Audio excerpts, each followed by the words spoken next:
Good evening, everybody. I know we're not quite at the proper 7 o'clock start yet, but I am doing my best to get started on time. I hope you are all well. I'm going to take a quick minute here to just make sure everything's set up on the broadcast, and then we will be jumping into Phantom Brigade, which I am very much looking forward to. Also, thank you for all of the follows. I'm always a little curious what causes this little bursts of follows that come up, but I notice between Old World on Monday and then also sort of the in-between times, there are a few people who followed the channel, so I appreciate that. I'm always a little curious what causes those, but I'm never gonna turn them down. So let me take a minute here to...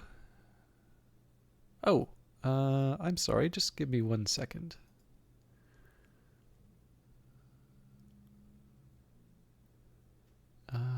What's the deal here? I'm seeing a notification from Dropbox, and I am trying to find out why that is. Oh, how annoying. It was advertising. Okay. That just makes me want to take Dropbox off my computer, actually. All right, anyways. Not something for you to worry about. So let me just take a second here and find Phantom Brigade, and then we're ready to go. I did also want to take a quick second here and mention we've got Brace Yourself Games who made this game, but I believe they had a stream today for the full release of the Synchrony DLC, I think it was. Yes, and that has a corresponding update, Crypt of the Necrodancer version 4. So for those of you who are Brace Yourself Games fans, or perhaps Crypt of the Necrodancer fans, or perhaps just fans of really good games, they're celebrating a small milestone. Okay, the game is loading, by the way. I'm not deliberately trying to waste your time. I'm just trying to think if there's anything else to mention. Things are still really busy here, and I'm doing my best to kind of get everything started on time and just generally, making sure that I sort of achieve some of the things that I want to do off stream. Still very much enjoying work. I am finding I'm in this weird situation where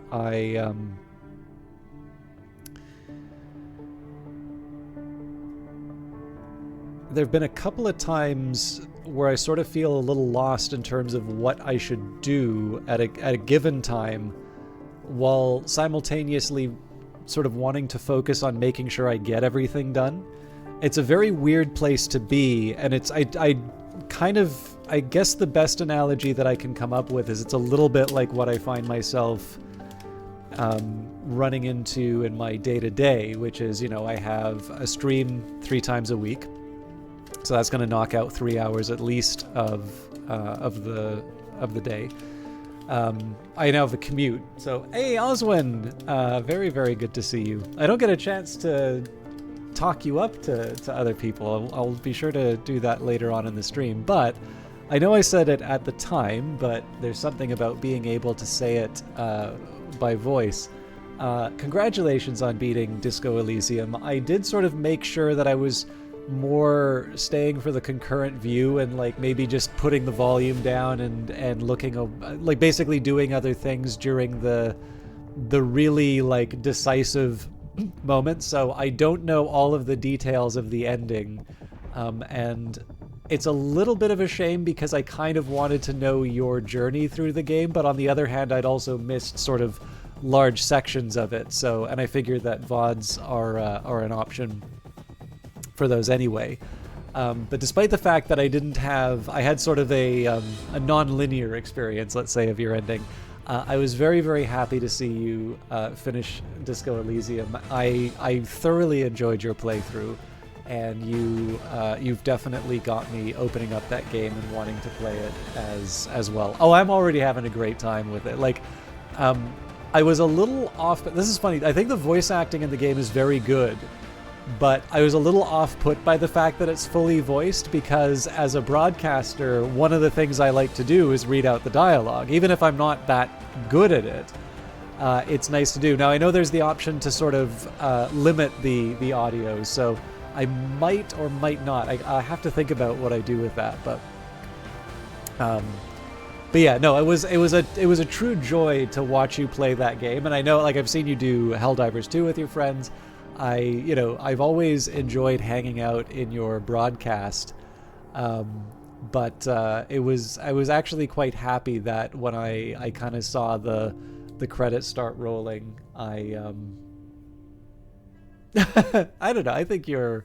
I do enjoy it when you laugh. So that's it's hard to sound flat when you laugh, but yeah, no, it was a true joy, and I was actually I was personally quite happy that I got to see you get to the end of Disco Elysium. So Sylvia, I was just talking with Oswin, who is a fellow streamer. Oswin Meow is someone actually who I didn't realize at the time was someone I had talked to before seeing or finding out that they were a broadcaster and checking out their channel. But I don't know if you've ever heard of Disco Elysium, or if that is something you are interested in. But that is a small recommendation for you. I am very happy to see you, Selfea. I actually, you've so kindly referred to Book of Hours so many times, and it feels a little weird not to be broadcasting it when you are in my channel, because there is a side of me that really wants to let you see the start of the game and explain it. But I also sort of realize that every time I will try to do that, there's always going to be another game or another thing to sort of start from the beginning again with. So in any case, Sylphea and Oswin, two streamers I am very fond of. Actually, you know what? I'll do the shoutouts anyway, and then I'll just take the time to the time to shout them out later when there's more people here. But Oswin Meow and Sylphea are two lovely broadcasters, very patient with me and my behavior in their chats. But people I very much enjoy watching. And you were doing Sandrock last time I was in your channel, Sylphea, but that doesn't necessarily mean that was the last thing you were playing.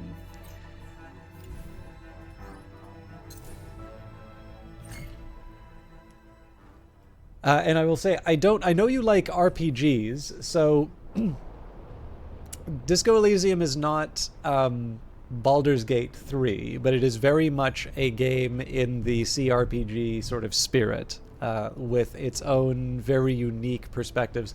One of my favorites of it, and not to speak sort of out of turn, Oswin is perfectly capable of expressing her own opinions on the game, but the way that your personality is fragmented and has sort of each of its own voices, to me, I think is a really neat feature of it. I don't think I've seen that in a game before, and I like the way that it does it. It's actually kind of informed the way that I approach that game myself. So I would say it's a bit more narrative focused than other CRPGs, but I would also say that it would not be wrong to sort of compare it to, some of the classic CRPGs in sort of the Baldur's Gate or Pillars of Eternity mold, and then just sort of shift the emphasis a little bit more on the story. And you have skill rolls and things like that, but it's not... I haven't run into combat yet. I don't know if there is some that I just haven't seen yet, but I would be surprised.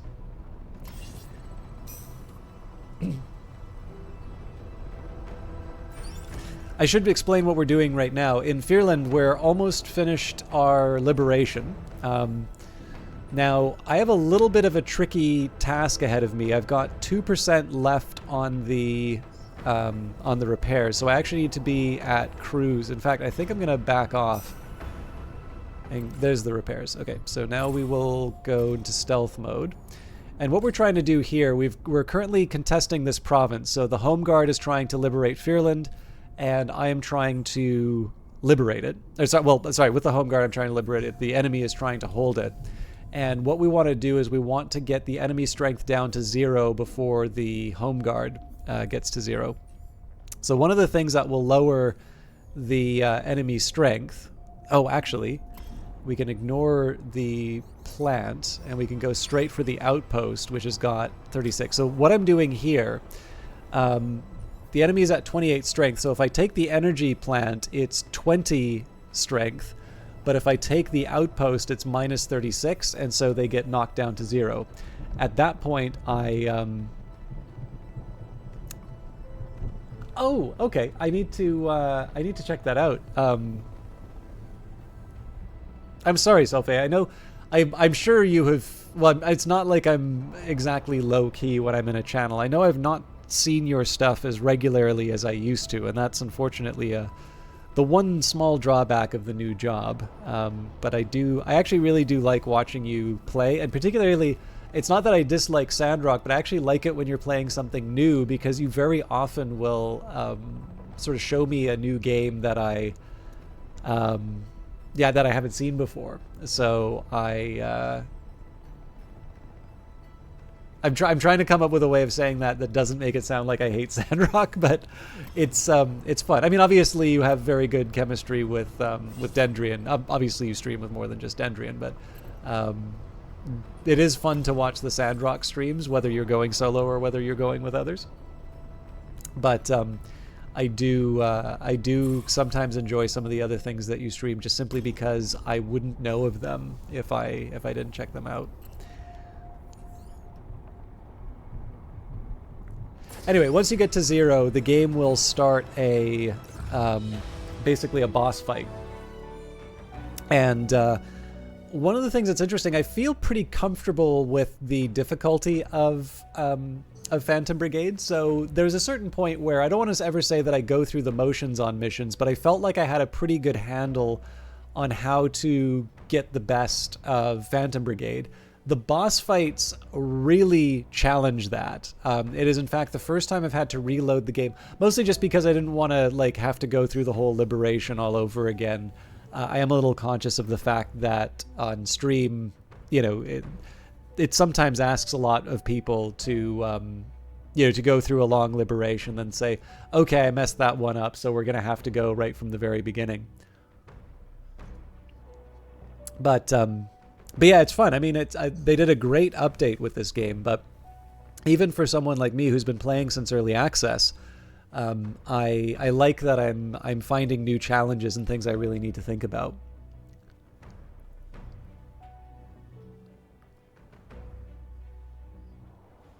Okay, you're looking through the latest report when you hear one of your pilots laughing and calling out to you from in front of the base. Look at this, your pilot says when you join him. They're sitting ducks. Sure enough, on the radar, you can see that there are some enemy mechs up ahead. I think they're gearing up to join the battle over there. He taps the screen where there is a cluster of activity. We could get in quick before they know what hit them. Suit up. Garrison sweep. A swift and decisive strike should dissuade the enemy from trying to hold this base. Quickly eliminate the garrison on site. Expect static defenses and potential reinforcements. So on-site contacts does look like that. Those reinforcements from the other area are coming in. Oh, and it's a rainfall. I really do like the way the rainfall looks in this game. So.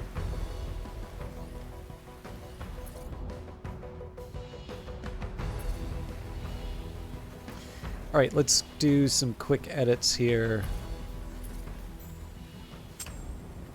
Just to make sure I'm not leaving anything on the ground. Okay, so this is definitely a gun that I want to put on. Now, demolition payload, I don't think I want. Liquid cooling, maybe. Expanded magazine is actually quite tempting too. Let's do expanded magazine. We'll keep the spark. I don't think we have any Oh, nope, I was wrong.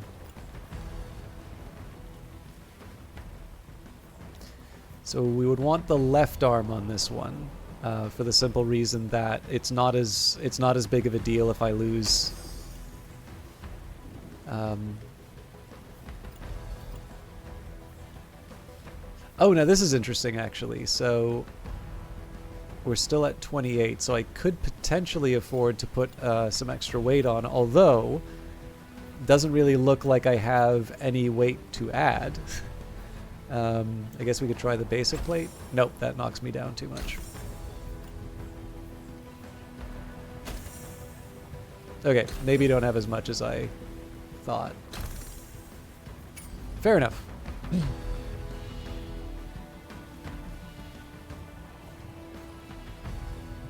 All right, let's move on to the Helios. This is the one with the machine gun. So I've been pretty happy with this so far. I'm just trying to think what other improvements I might be able to make.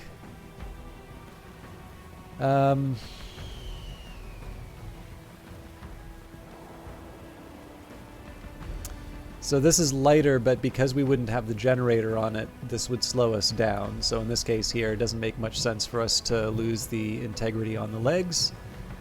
Now, arguably, this is one of the few mechs that I would actually want to keep something of a stronger arm on, because they also have the rocket launcher.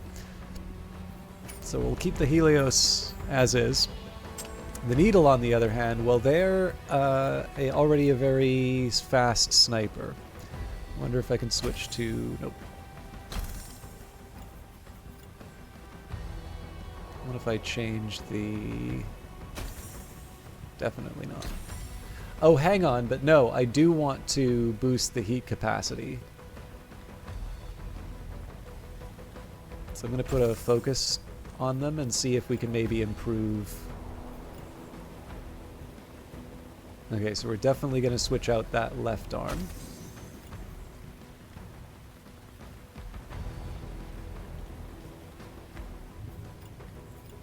Yeah, you know what? This one is meant to fight at a distance. So we lost a little bit of distance, but that's all right. Oh, I didn't check to see if I could upgrade the machine gun.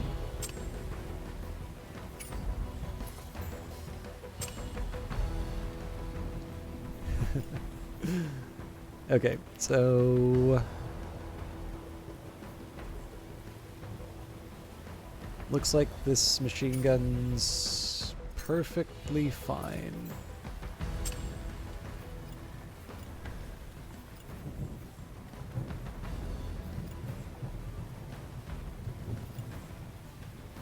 Okay, so I am going to take a second here and clear out some of the parts. Now, I'm not necessarily going to clear out everything. I feel like I can get rid of the burst. I actually think it's just the burst. Yeah, actually, you know what? No, it's the burst and the machine gun.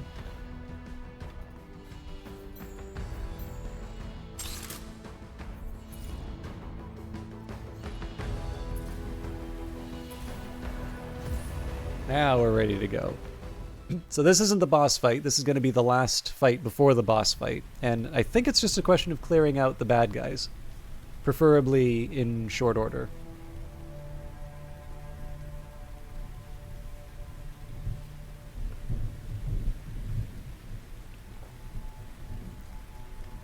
And I actually think we fought on this map recently. Getting negative IFF code. We've got hostiles in range. Engage at will. Reinforcements should be coming soon.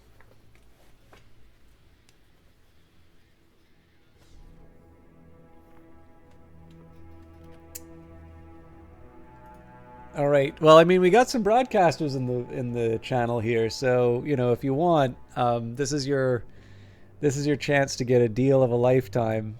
But I don't know. Oh. Okay, I'm sorry. If you wanted the deal, I got to keep all the follows for myself.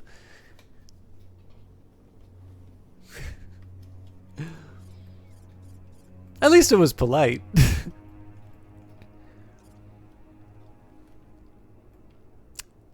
Interesting. Okay, so they I feel like I've done one of these before, but I just don't remember it. Anyways, this makes for an interesting challenge as far as the machine gunner goes.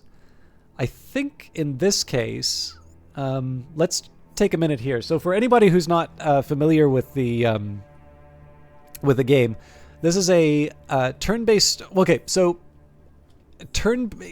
calling this a turn-based strategy game is technically accurate, but possibly different from what people might think.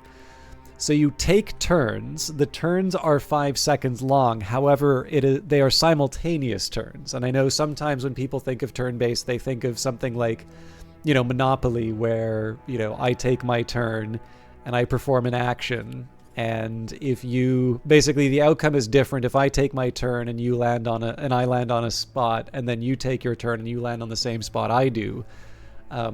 That's probably going to involve you paying me rent, whereas if it's the other way around, we get a different outcome.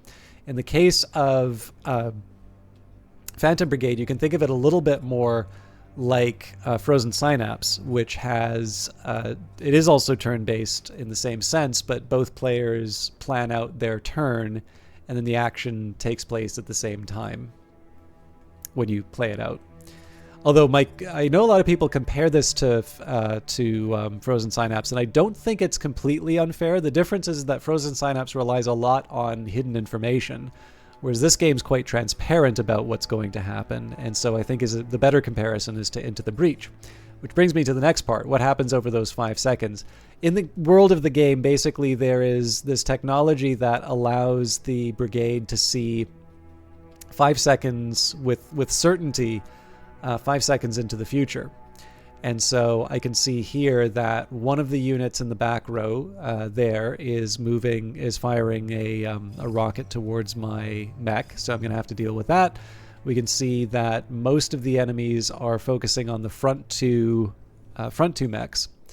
And so what we can do is we can build a plan around that. Although I will say that the AI for this game is pretty good. So if you just think 5 seconds into the future, you're going to wind up kind of trapped by the AI. But like I said, I feel reasonably comfortable with the game, so I'm hoping that doesn't happen. Now, in order to try and advance our goal of taking out the generator, I'm going to use my sidearm here and launch a rocket. Now, I want to be a little careful in terms of how this works. So I think I'm only going to be able to fire 2 of these, right? So you can see the rocket's on its way. And what I want to do is I want to make sure that I dash away in time. I think they recently changed how this works. Yeah. It's the new system for the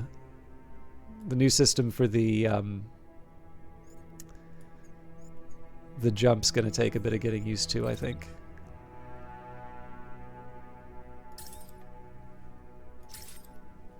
Anyway, so the idea here is I'm going to lob two of my own missiles towards the generator. This will destroy all of the turrets, and then there will be reinforcements which arrive in 9 turns. So I don't need to worry too much about that. What I'm going to do instead is try to whittle down the enemy units before they hit me. So let's start with the sniper. Oh, I got to give up half the turn on that, huh? Well,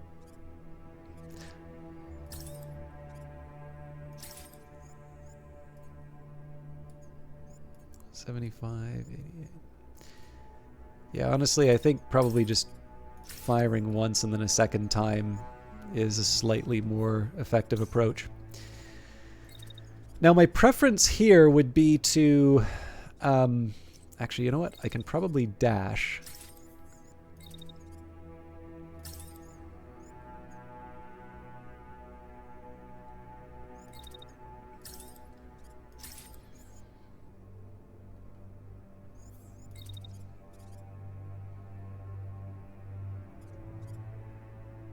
I got to be a little careful with this. I need to make sure that my shot doesn't go into the next turn. So even though it's not an ideal shot, what I'm doing here is I'm prepping for the unit that's going to be firing its machine gun. So with this protector, I'm putting up my shield just to sort of block whatever strays are gonna hit me, and then I'm getting a little extra damage on this tank. And then the aim is going to be to sort of run up the middle and cause problems for the enemy in here. this is a unit that's going to want to stay behind and cause trouble. And there's a lot of different buildings, which mean the sniper's not necessarily going to be able to match them. So the last one is to try and get the... So this is kind of a playmaker unit that I have, the longbow. The catch is that it moves very fast, so it sometimes crashes into my allies in an inconvenient way.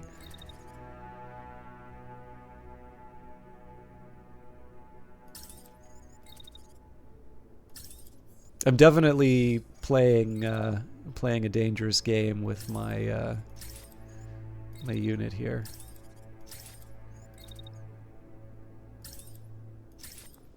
So the reason I'm taking these kind of Hail Mary shots are there's no real penalty for me. I'm going to change that just a little bit. Again, I don't want to be attacking at the end of the turn only to find out that I've closed off my chances.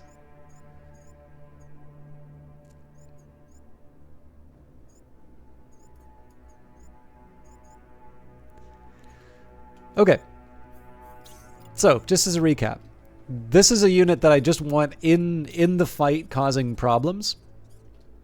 They're also probably I'm probably going to try and make them run around the edge and flush out this this enemy unit. This sniper is going to hold back. Hopefully they take out the tank. Failing that, they'll provide some support wherever they can. This unit I want lobbing missiles at the generator as much as possible. And then the Protector is a slow mover, so really I just need to get them in the middle of the fight. They're essentially going to do the same thing here. I'm using 2 units to eventually flush out this missile launcher just because in the end, if this unit moves, it's a heavy, so it probably moves about as fast as this one. But oh, actually, I should also pay attention. This is now a medium. That's bad. This should be a heavy. So I obviously messed something up there. But yeah, anyways. The big thing here is just I want the kind of the anvil. It's the hammer and the anvil in a weird way. They're not really positioned for that, but essentially this thing you have to deal with. But one of the ways you can deal with it is just to sort of run away. And so that's why this unit kind of runs in and harasses. So if they do try to run away, you still have a unit blasting you with an assault rifle. But this turn is also largely about positioning, so.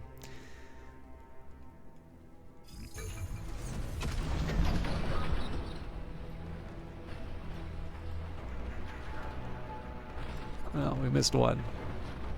I wonder if that's going to hit the side of the... No.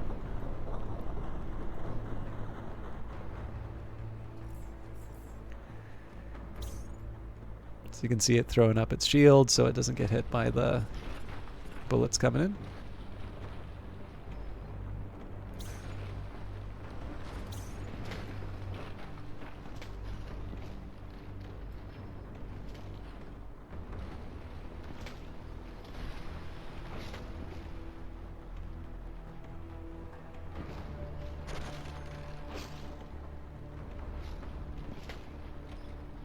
So the funny thing is, I don't think there was any damage on the shield, but this unit did get hit by a couple strays.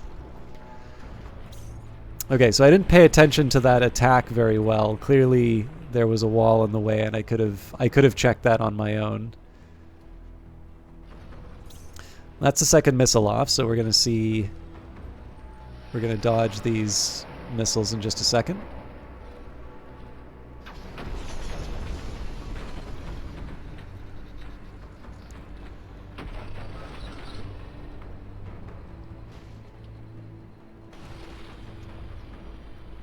And this is encouraging. Oh, we took out their legs, it looks like. That's going to be something different that I watch.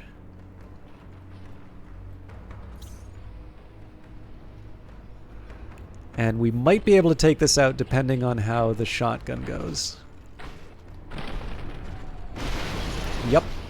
Alright, that was a good turn for us. How you doing, Cured? Can't stick around for long, but I hope you have a good stream tonight. I really appreciate that. You coming in and saying hello is one of the reasons I know I'll have a good stream.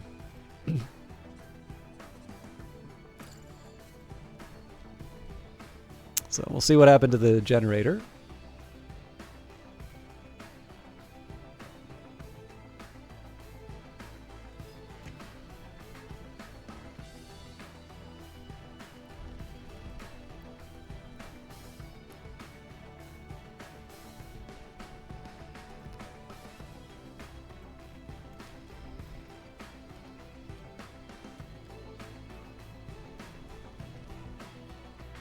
Oh, feel free to share whenever and however you would like, Cured, or if you just want to leave it at that, I completely get it.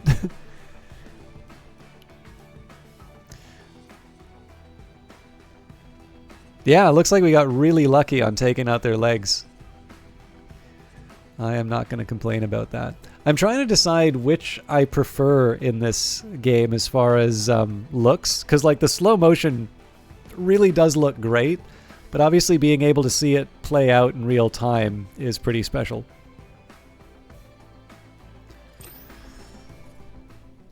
Okay, so interestingly enough, it's not actually counting any damage on the generator yet. I'm going to assume it will. When is another question, though. Okay, so I am in attack range. So one of the things that I want to do with my machine gunner. This is a tough call for me because the machine gun actually does do a meaningful amount of damage, but the problem is that this doesn't work in terms of the range. So because there's this unit kind of protecting everything, it's actually difficult for me to find an angle that will work in terms of taking out the enemy. So we're gonna settle for more rockets.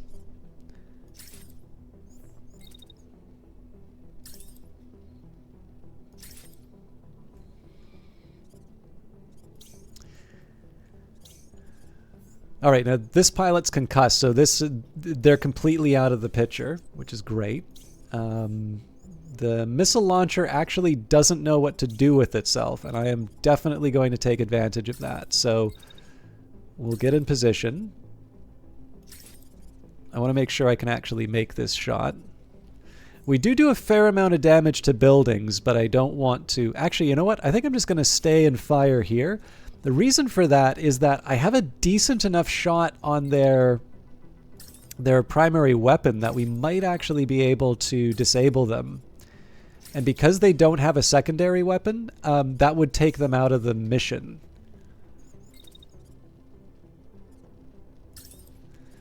Now I am putting myself at a bit of risk with this unit with the autocannon, but I think right now, because I have an opportunity to take out an enemy, a pretty important enemy unit, I don't mind... I basically don't mind sort of putting myself out there and then using the shield later if I need to. So this does create a bit of a dilemma with the sniper rifle. This thing doesn't really do any impact damage. So one of the things that I can do to try and help my allies is I can actually move to a slightly better position. And then what I'm going to try and do is I'm going to try and take out this turret. Actually, I don't need to control click for that.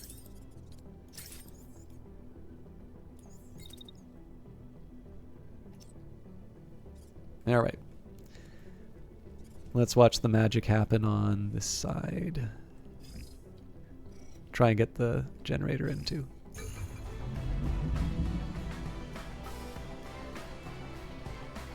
I like the way the rain gets lit by the explosion.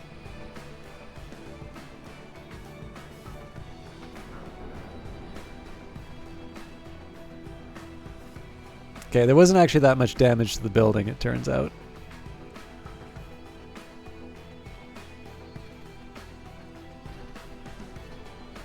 So we'll watch what happens between these two.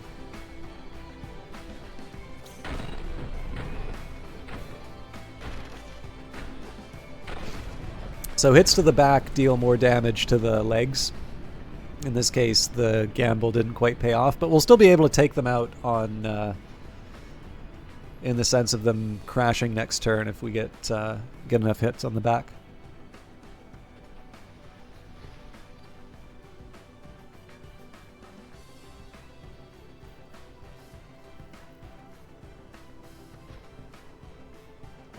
I do realize I need to give the visual ASMR with a side movement.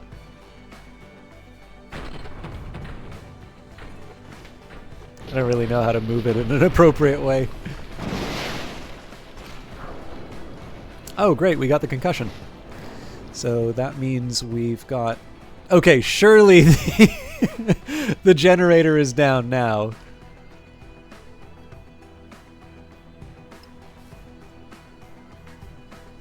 So yeah, at this point, the only cleanup we're going to need to do is the unit with the autocannon.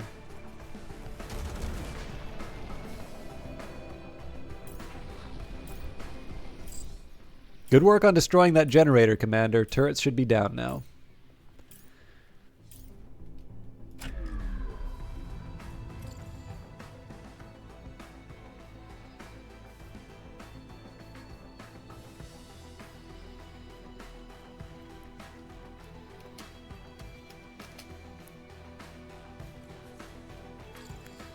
Oops.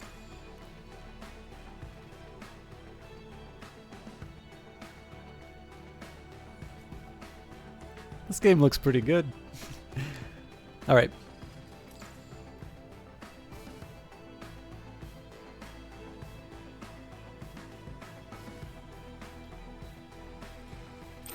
So, last plan. We need to take out the unit with the autocannon. Now, I've got to admit, I'm not quite sure why this unit isn't attacking me. It has the opportunity to. It just doesn't seem to be taking it. So I'm going to need to cool off a bit anyway.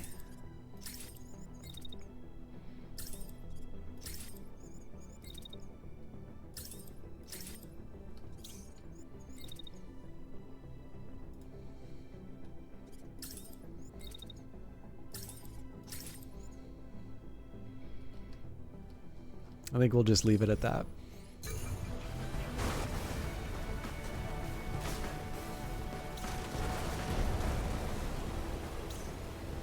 Lots of concussed pilots, lots of scrap for us to pick up at the end of the turn.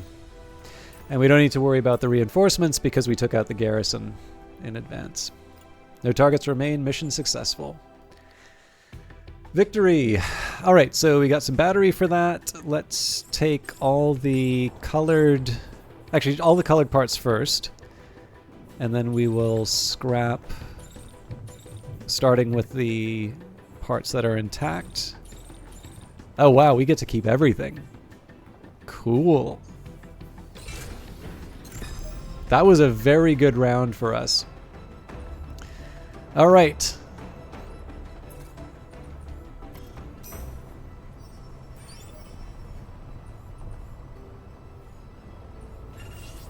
Oh, they are going to chase me down.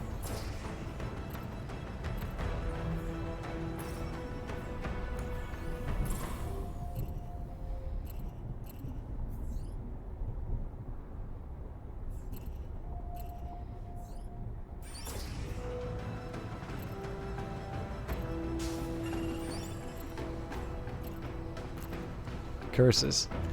We'll probably be able to give them the slip in a little bit.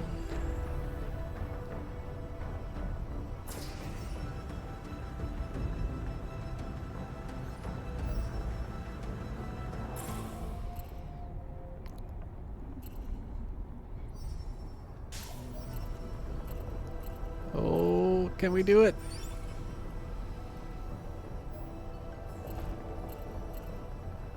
I can't do this forever, but I think one more round of this and I should be able to...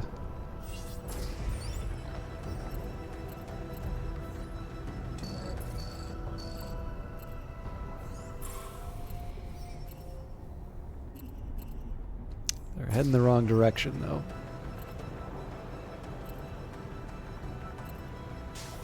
Okay, so what I'm going to try and do is basically take a big circle. Yeah, so they're confused about where they need to go.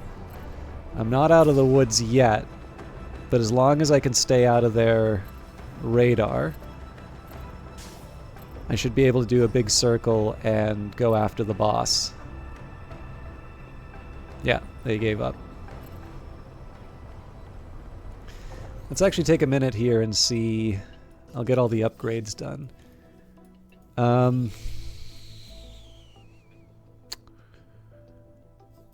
I can only do this stuff in blue.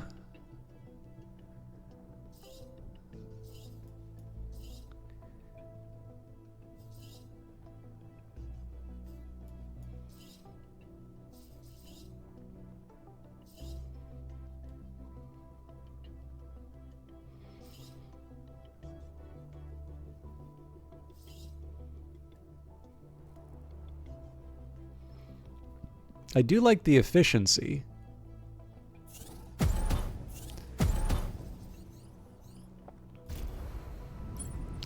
Let's actually take a minute here and see what I can equip my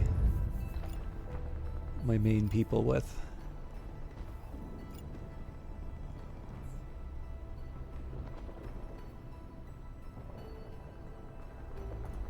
So I want to do a apples to apples, so this is an afterburner.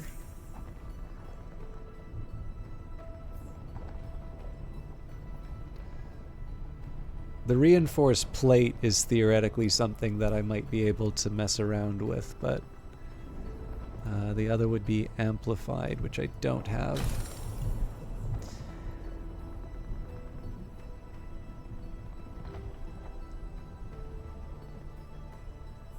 Okay, now I can knock out the... Yeah, so if I get rid of this generator, I can put these Elbrus legs on.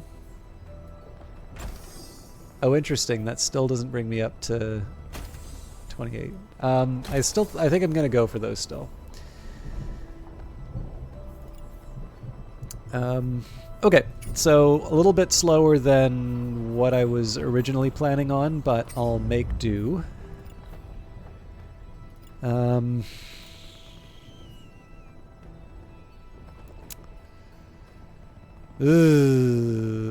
These are not working for me. Although I do wonder, so if I try and put... Okay, so if we just get rid of the light plate here.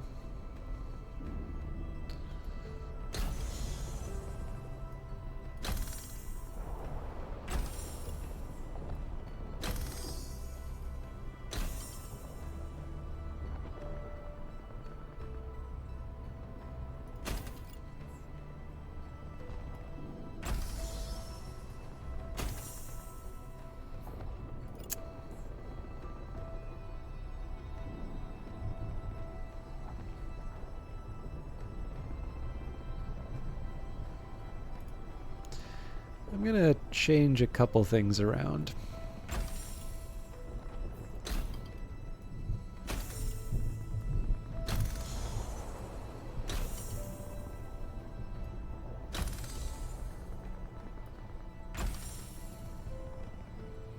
Yeah, you know what? That works fine for me.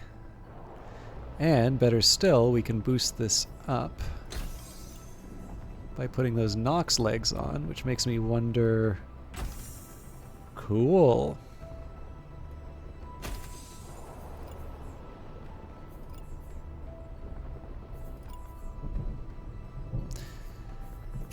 I don't want to go too far on the needle just because that's going to be at long range anyway. But I think that's going to open up some other opportunities down the road. Okay. If I put a reach thruster on, yeah, I get a little bit more already.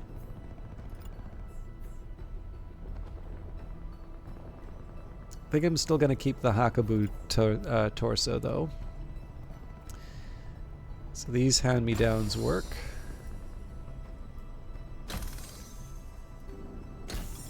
I don't know about the hydraulics, though. If they're going to mess with the heat dissipation, I think it's probably better that I don't put those on the machine gun. And then the last one will be the protector. Now, the protector we actually want to put a bit more weight on. So I don't really see... Like, the Svalin is the biggest, meanest shield that I can put on this thing. So that's going to have to come from the... oh, you know what? I know what went wrong here. There we go.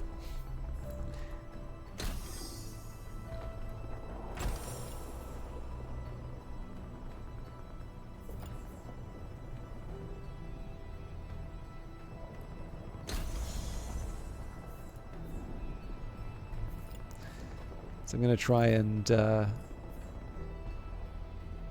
get a little bit more. So that still counts as a heavy.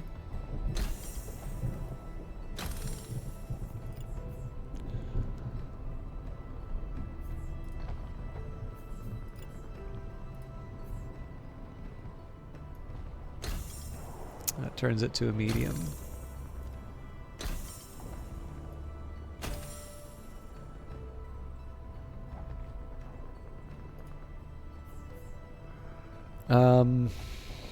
Range is okay, but I feel like maybe the heat capacity would be the better one.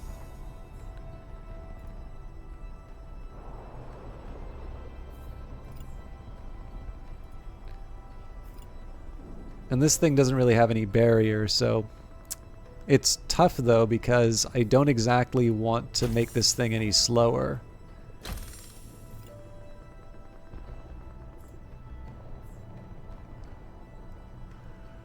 I'm gonna settle. It's not my ideal, but I'm gonna settle for this loadout for now.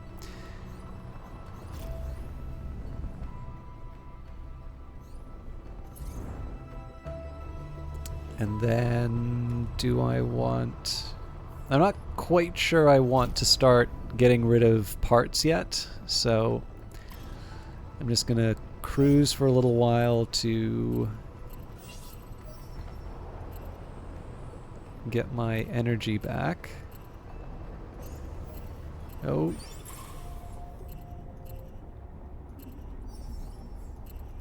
Jesus, this is gonna be tough. Okay, we're gonna just zoom out. They're gonna chase me down for a bit, which is fine, because we're gonna be able to give them the slip. There we go. So we just do a big circle and then go after the boss.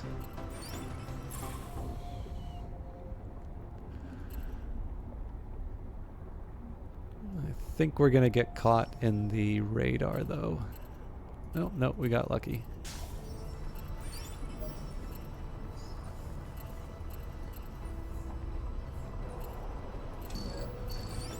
Sacre bleu!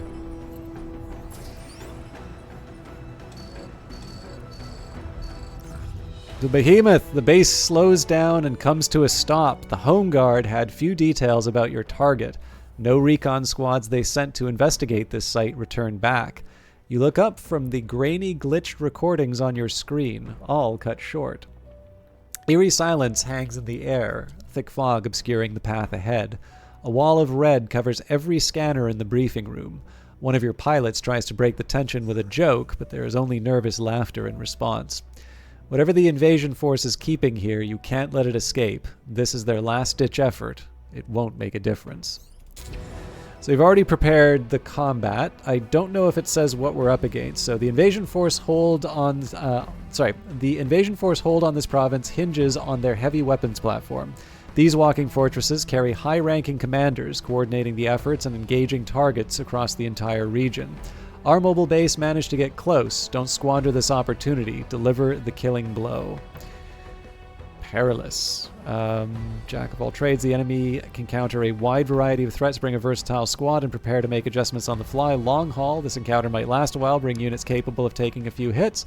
Move or die, the enemy is capable of devastating attacks, bring units capable of quickly moving between cover and water. Bodies of water detected in the vicinity. They can be entered to increase heat dissipation, enabling more frequent attacks. So it doesn't say what we're up against. Let's see if I can do this first try. It's not another spider again, is it? Nope. Executor. Oh, this is neat. We're catching it from behind. This is going to be a tough one, Commander. Take cover immediately while it's still waking up. Oop. Target sighted. Initializing weapon systems. Ready to fire in 5 seconds. So HQ says, this is going to be a tough one, Commander. Take cover immediately while it's still waking up. Carefully consider the weapon systems posing the highest threat and take them out quickly. So this is one thing that I learned. The weapons are no joke. I did originally want to go for... God, this thing is bristling with weapons.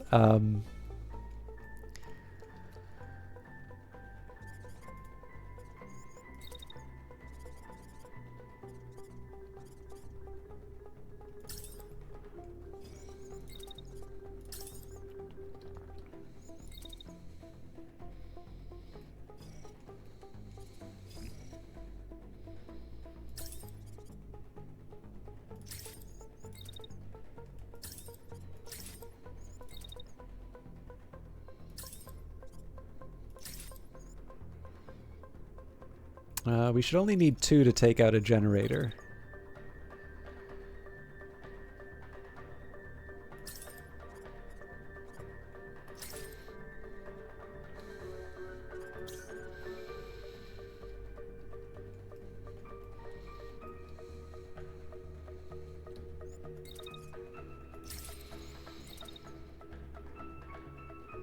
Oh, shucks. Okay.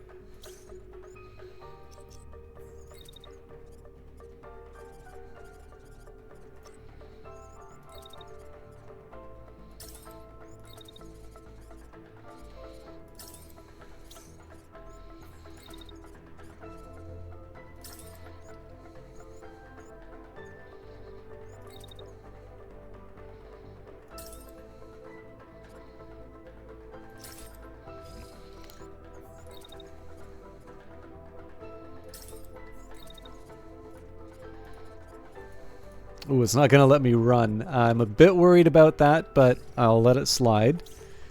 Now, I don't think I'm going to be able to do anything with the protector.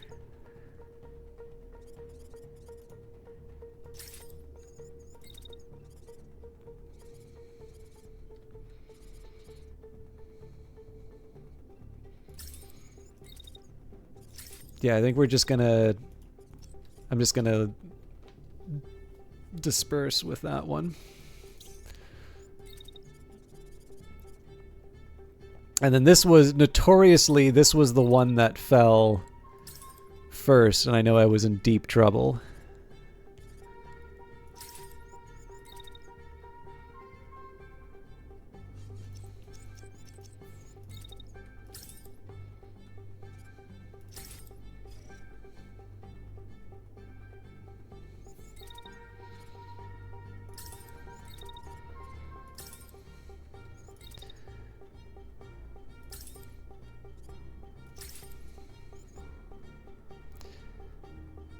This sniper rifle does not do nearly enough damage, I'm just realizing. 431 damage? And I get 2 of them a turn? I need to replace this. This thing is not carrying its weight. Anyway. I do want to set up in some cover. So yeah, this is our free turn. You'll notice that one of the things I'm doing is trying to disperse the brigade. I haven't fully succeeded because we're not actually behind cover, but it's enough for me to get a start. Hey, Crack Steve, how you doing? I'm doing fine myself. Thank you for asking. I'm actually just about to start my second boss fight of Phantom Brigade. This will be interesting.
You can see the damage up at the top here.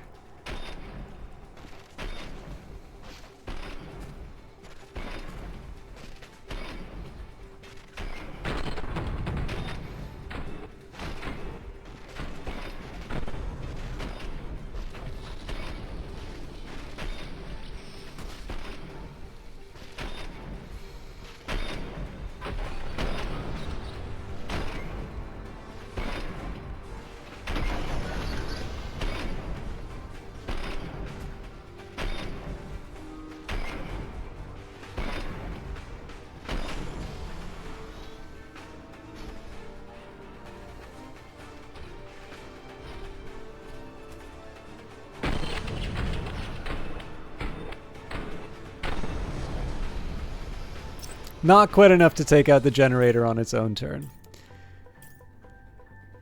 So there is some dialogue from the behemoth. Target lock on the left, preparing to fire the left weapon. Target lock on the right, preparing to fire the left. Oh, sorry, the left. No target ahead among the primary weapon. Arming the primary weapon for an arc sweep. Target acquired on the right, engaging. So what we probably want to do first is see... So each of these individual components are treated as their own... as sort of their own unit. And it doesn't really strike me as the most efficient... doesn't really strike me as the most efficient plan to just... like target them individually. But it seems to me like I have a pretty obvious choice here. Like there's going to be some missiles that lob down here, but that's fine. I'm not too worried about that. What I can do instead is I can just launch my own rockets at them. I think we'll take care of the closest launcher.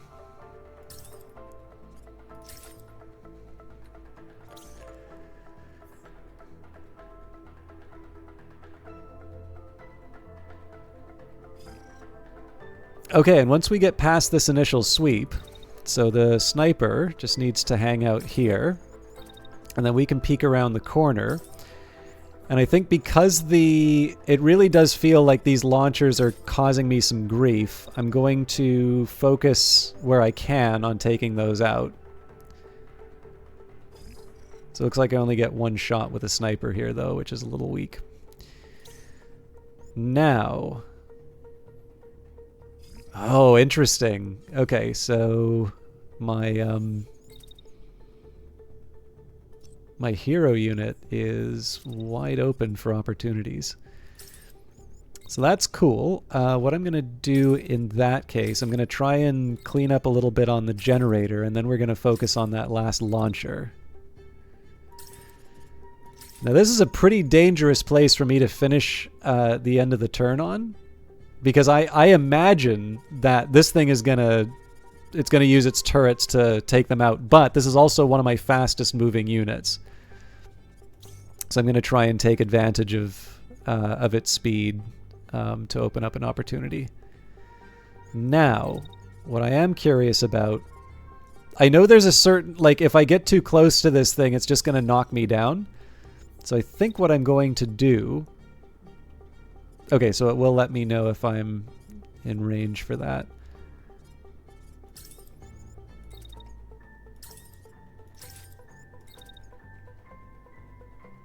A little bit like this is a little bit like Ralph Wiggum declaring he's helping, but I don't really want to mess too much with this machine. Okay, it's a little bit of a weaker turn, but I am curious to see how this turns out. External generators down. Power loss to deck weapons and propulsion. Switching to internal power. Activating reserve weapons.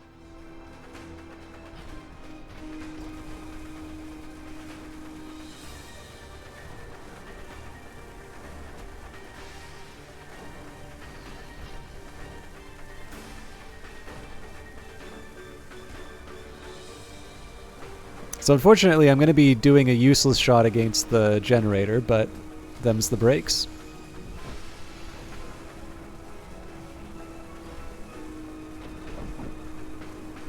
Also, these are a lot closer to the...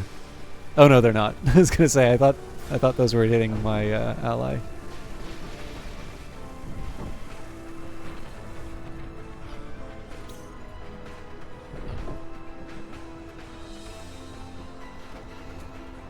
Oh, so it's doing damage straight to the core, so it's not wasted. Nice.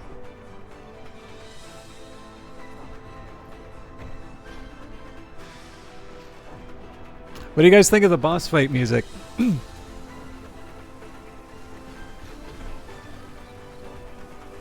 I say you guys, but I believe we have a gender imbalance in favor of the miladies. So, and I realized there was a scolding article saying that it's bad to say you guys.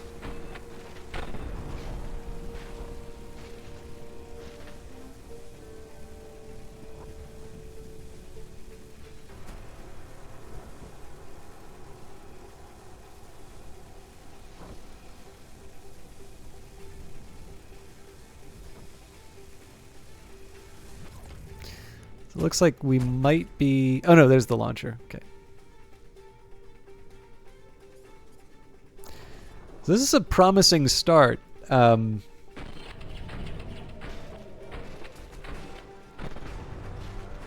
It does make me wonder what they have in store.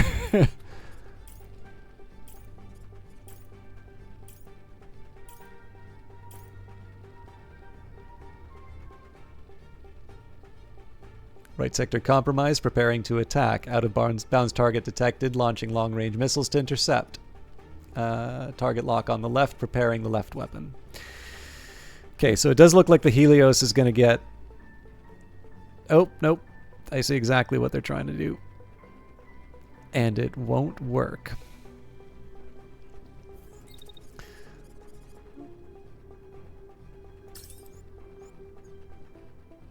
So we might get tagged just at the end. Oh. Yeah, no, they definitely have my number, so we're going to run up ahead.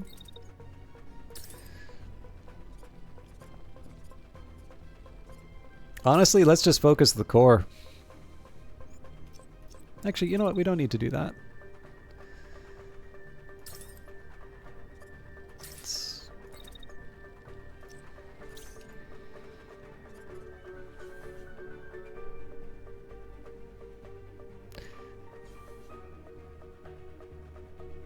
Okay, I was a little surprised that the that this unit wasn't targeted. So it's definitely not an ideal range, but I'll take it. Oh, looks like they are still in the danger zone.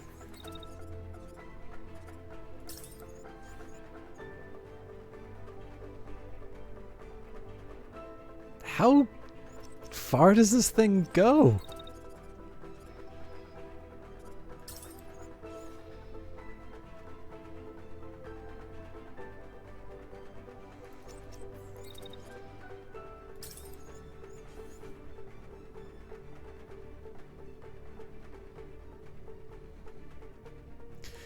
Look, I don't like the fact that this is such a long-range attack, but I do not want to risk my units like I did last time, so I'm just going to see how this plays out.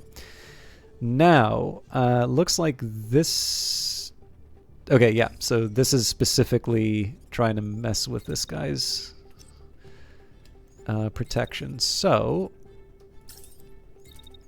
that is a pretty easy answer, though. We just reposition.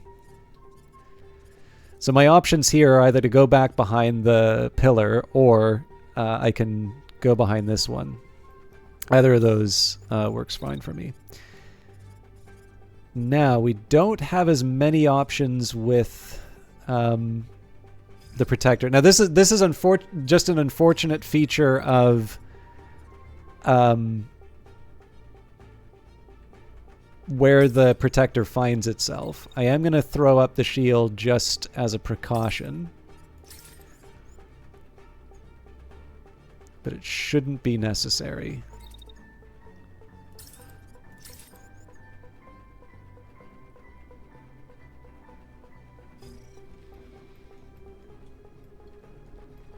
I can see it shooting through this though, so I'm not an idiot. I'm not gonna just assume that the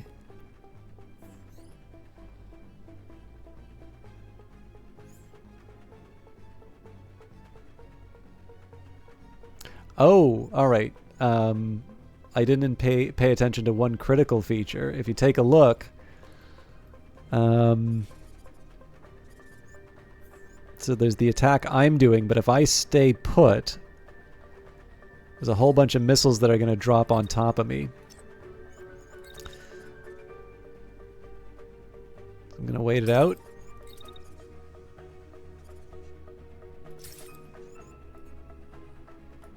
Okay, and we're just going to ignore the...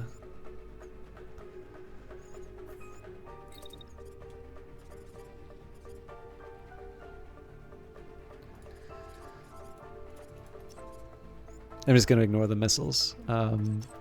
But...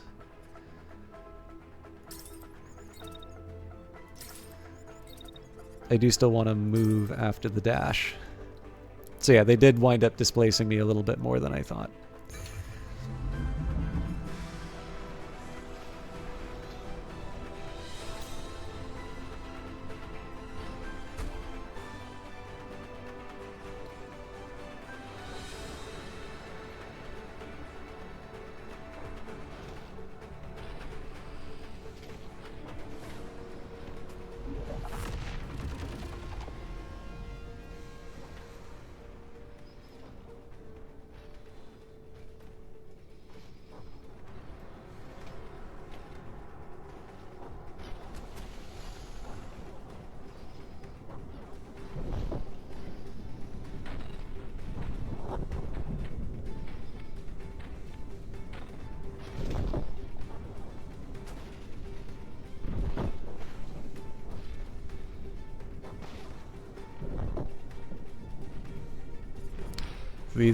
These are the ones that I'm most concerned about.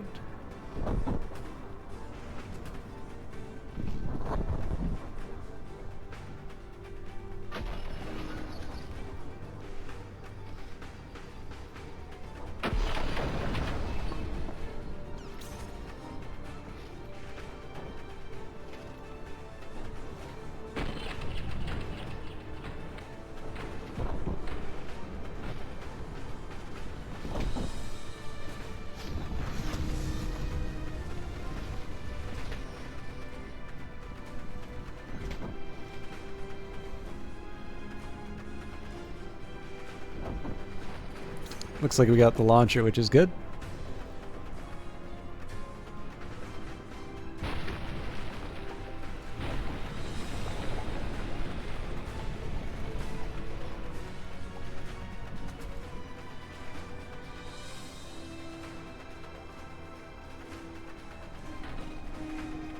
So we probably could have afforded to try and do some other attack otherwise, but I wanted to make sure that the dash would in fact protect us. Which it did. So I am in the very awkward position, though, of being right in the middle of 3 major attacks, so we better hope. Actually, they're going absolutely nuts there, so dash is the right answer.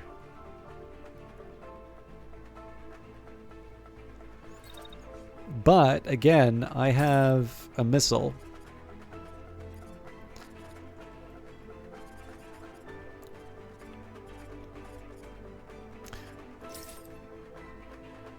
So this might be... Now, you know what? Let's go for the big beam on the top. Oh, that's out of range. Okay.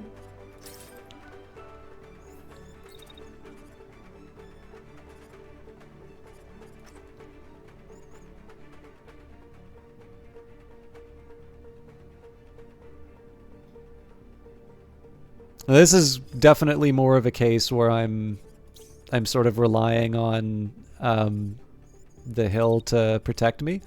So what I'm gonna do in between.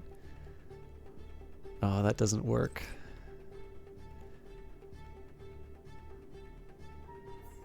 Okay, so I'm going to wait a little bit. Then move in.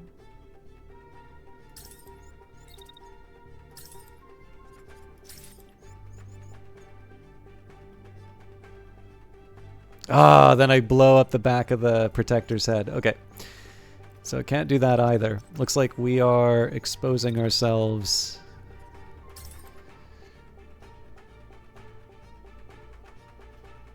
I'm just trying to avoid the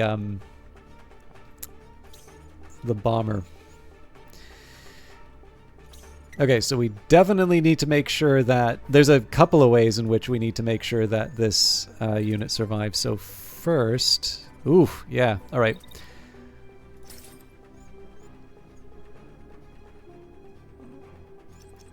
So first jump, honestly, is just to try and put something between me and the enemy, which I think should do the trick. Second jump is to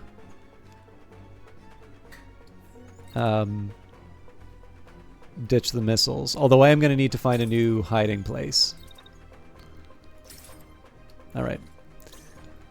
Now, I suspect this unit is in grave danger, so I want to sort of run. So the thing that's nice about this, right, is the right-hand side is relatively safe because we've taken out the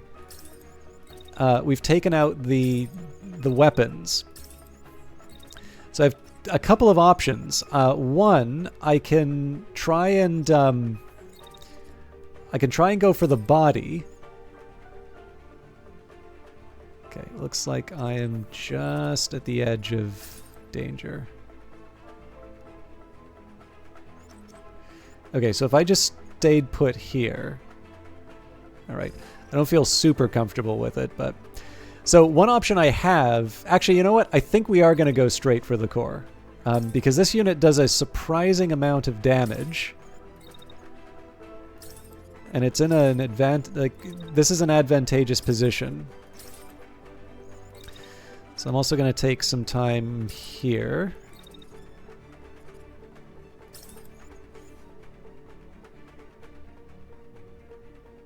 Yeah, well, just make sure that I have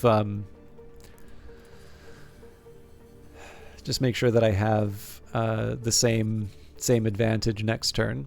So these two are more or less out of the picture. Yep. So everybody's running. I also keep forgetting to play out the turn. That's what it looked like in real time. So let's watch the magic happen.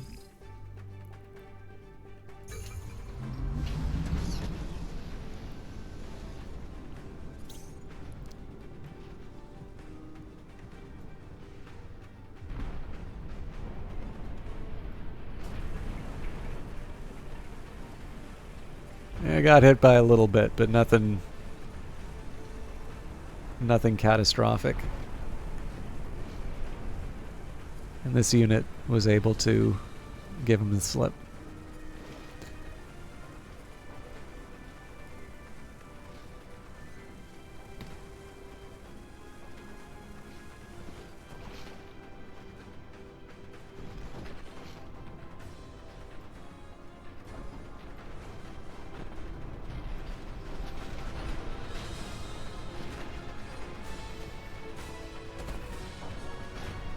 Oh, we're going to see the bombs go in a minute.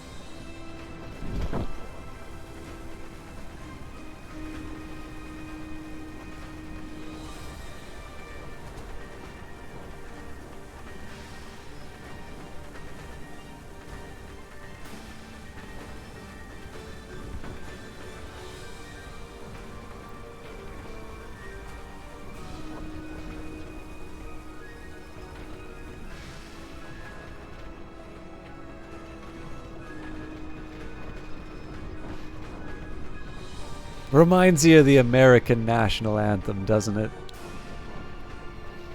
I am curious to see if this missile makes it. No! Failure. And we've almost taken out the big bad.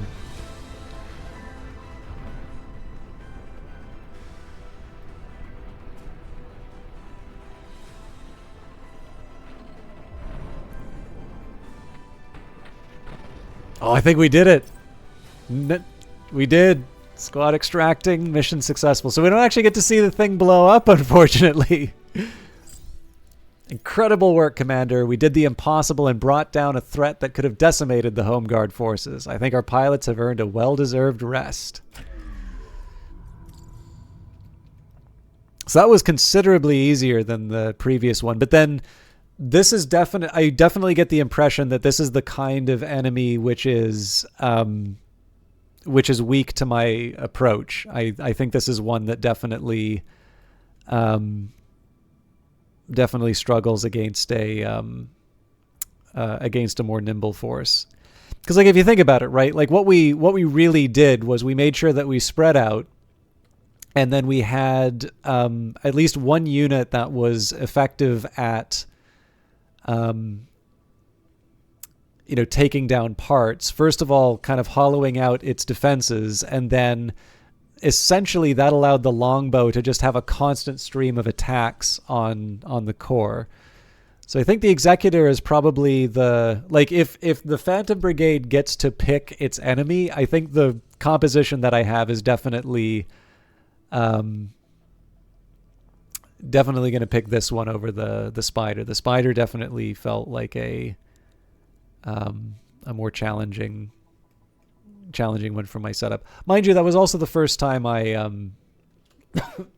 first time I went up against a boss, so I imagine there's a little bit of an unfamiliarity driving that as well. All right, so we got a scan jammer, rare components, prism assault rifle, Helga legs, and an arm, Nox torso. We're ready to start salvaging. Province liberated. Thanks to your efforts, the enemy was driven out of the contested province. Resistance forces will hold it from here on out. Complete victory. The invaders have slunk away with their tails between their legs, thanks to your decisive and bold maneuvers. Multiple messages come in from different officers in the Home Guard, grateful for your contributions. The radios are also jammed with messages of celebration that fly from town to town in the area, all happy to contribute to kicking the last of the invaders from these lands. A pilot approaches you, while the others are distracted by the celebrations going on outside the base. Can we celebrate, boss, just for tonight? I think we've earned it. So we can use the booze here, but I think we actually have a pretty decent team as far as recovery is concerned. So we will join the parade. I am slightly curious to see whether or not the equipment convoy comes after me. We're also going to go to the resupply point, at the very least for pilots.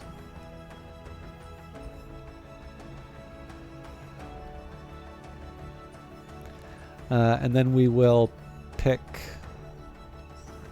Yeah, then we'll have to see what the plan is.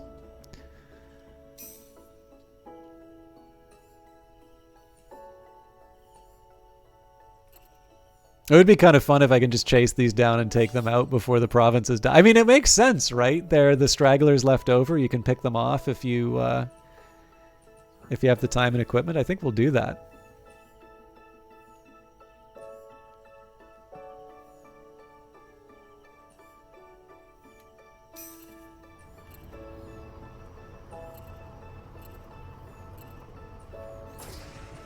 Get him. Okay. Into the fray, the base comes alive with the sound of boots crashing against the floor. In the hangar, an engineer shouts his instructions to the crew, and a pilot rushes to get changed. You keep your eyes trained on the battle console, settling yourself with a deep breath. Suit up. Now, we are doing pretty well as far as time is concerned. What I am going to do, though, it's a little cold, so I would kind of like to get a refill of some tea. So I'm going to take a minute here and take a small break. I don't know if I'll do 2 breaks or it just means that I'll take an early one. But I do encourage you yourselves to get a stretch, get a drink, do something to take care of yourselves. Like I said, I'll run ads for a minute just so that people can have it when, or people can not see them when they first sign in, at least for a few minutes. And I will just caution you, I used the last of my hot water. Well, sorry, that's not quite what I mean. Normally, no, never mind. It's a minor point. I have a suspicion that it will be a little bit longer to boil the kettle. So, like, normally I can just like go and do a couple things while the kettle is boiling. So this might be a slightly longer break than normal, but I'll try and keep it a couple of minutes if I can. Either way, I will be back. I'll be back as soon as I can. But please enjoy whatever it is you get up to in the meantime. See you then.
Okay.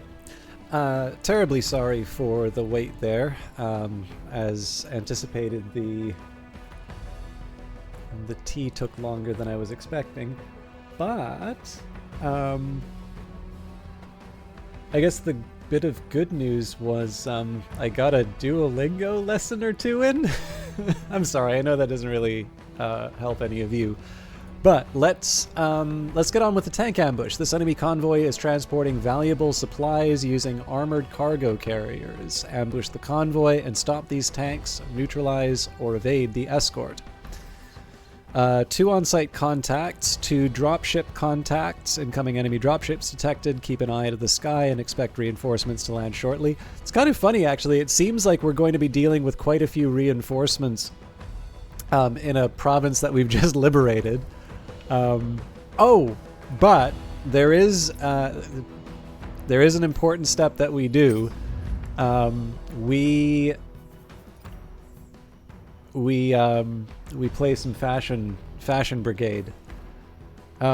So, like, one of the things I kind of like over the course of coloring the mechs is I like the idea of the brigade reflecting like the fact that they're bringing in new parts as they fight. Now I actually quite like the way that they do the design, but the drawback is when you have like a default full body, that can sometimes mess around with the setup a little bit. So let's go. How do I want to do this? Oh, I forgot you can actually get into a lot of detail on this too.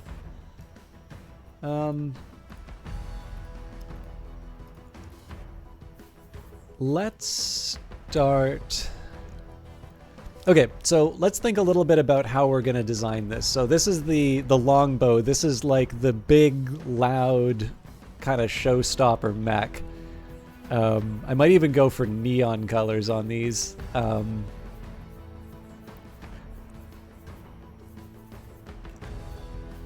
Ooh, shiny gun. I am open to suggestions, by the way, in terms of looks, but. Oh, actually, what if we went pink and green on this one?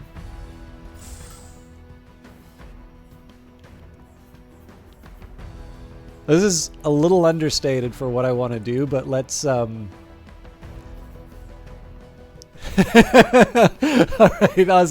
Oswin's all in on this. Ooh, shiny pink. Hey, Kite, lovely to see you. All right. Okay, so here's what I'm not gonna go uniform like this because I think we can go nuts.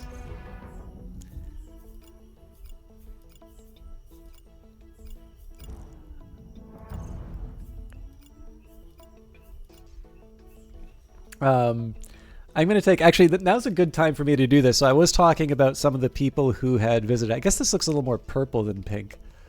We're talking about some streamers who I really like, and we have another one. So I'm going to do it in the order in which they arrived. So first of all, we've got Oswin Meow, who, like I mentioned before, was actually somebody who wrote me a very nice message before, and like we'd sort of corresponded before I had watched one of her broadcasts, and I did not realize it was the same person, but I had a thoroughly enjoyable time watching her play Disco Elysium, and that game is now done, so I don't know how it ends because I kind of deliberately went out of my way not to check the too many details going through, but I was actually very happy to be able to sort of see the credits roll and offer a congratulations. And Oswin also does a wonderful job of playing Helldivers 2 with her friends. So I've also gotten, there's basically 2 games which I either want to play or I've started playing because of this broadcast. And I do really hope that you check out this broadcast because I get the impression that you started only very recently, Oswin. And I think there's something kind of special about that early time in streaming when you don't necessarily have a very large audience, because that's kind of an opportunity for you to sort of find how you want to interact and how you want to do things. But your stuff is just too much fun to keep a secret. So I do hope you all check out some of Oswin's streams and see some of the lovely content that I've been talking about. Now, on top of that, we have got Selphea, who visited. Selphea is an Australian broadcaster who seems to have just about every streamer on Twitch stop by their broadcast every now and again. That's an overstatement, but I still kind of feel like I don't know. I think Selphea is the most connected of the streamers that I know, and I know Selphea would say no, that's not true, but it always does feel like there's the broadcasters I watch or I've heard of, it always seems to be that Selphea knows them, has had them stop by the broadcast, hosts them, whatever.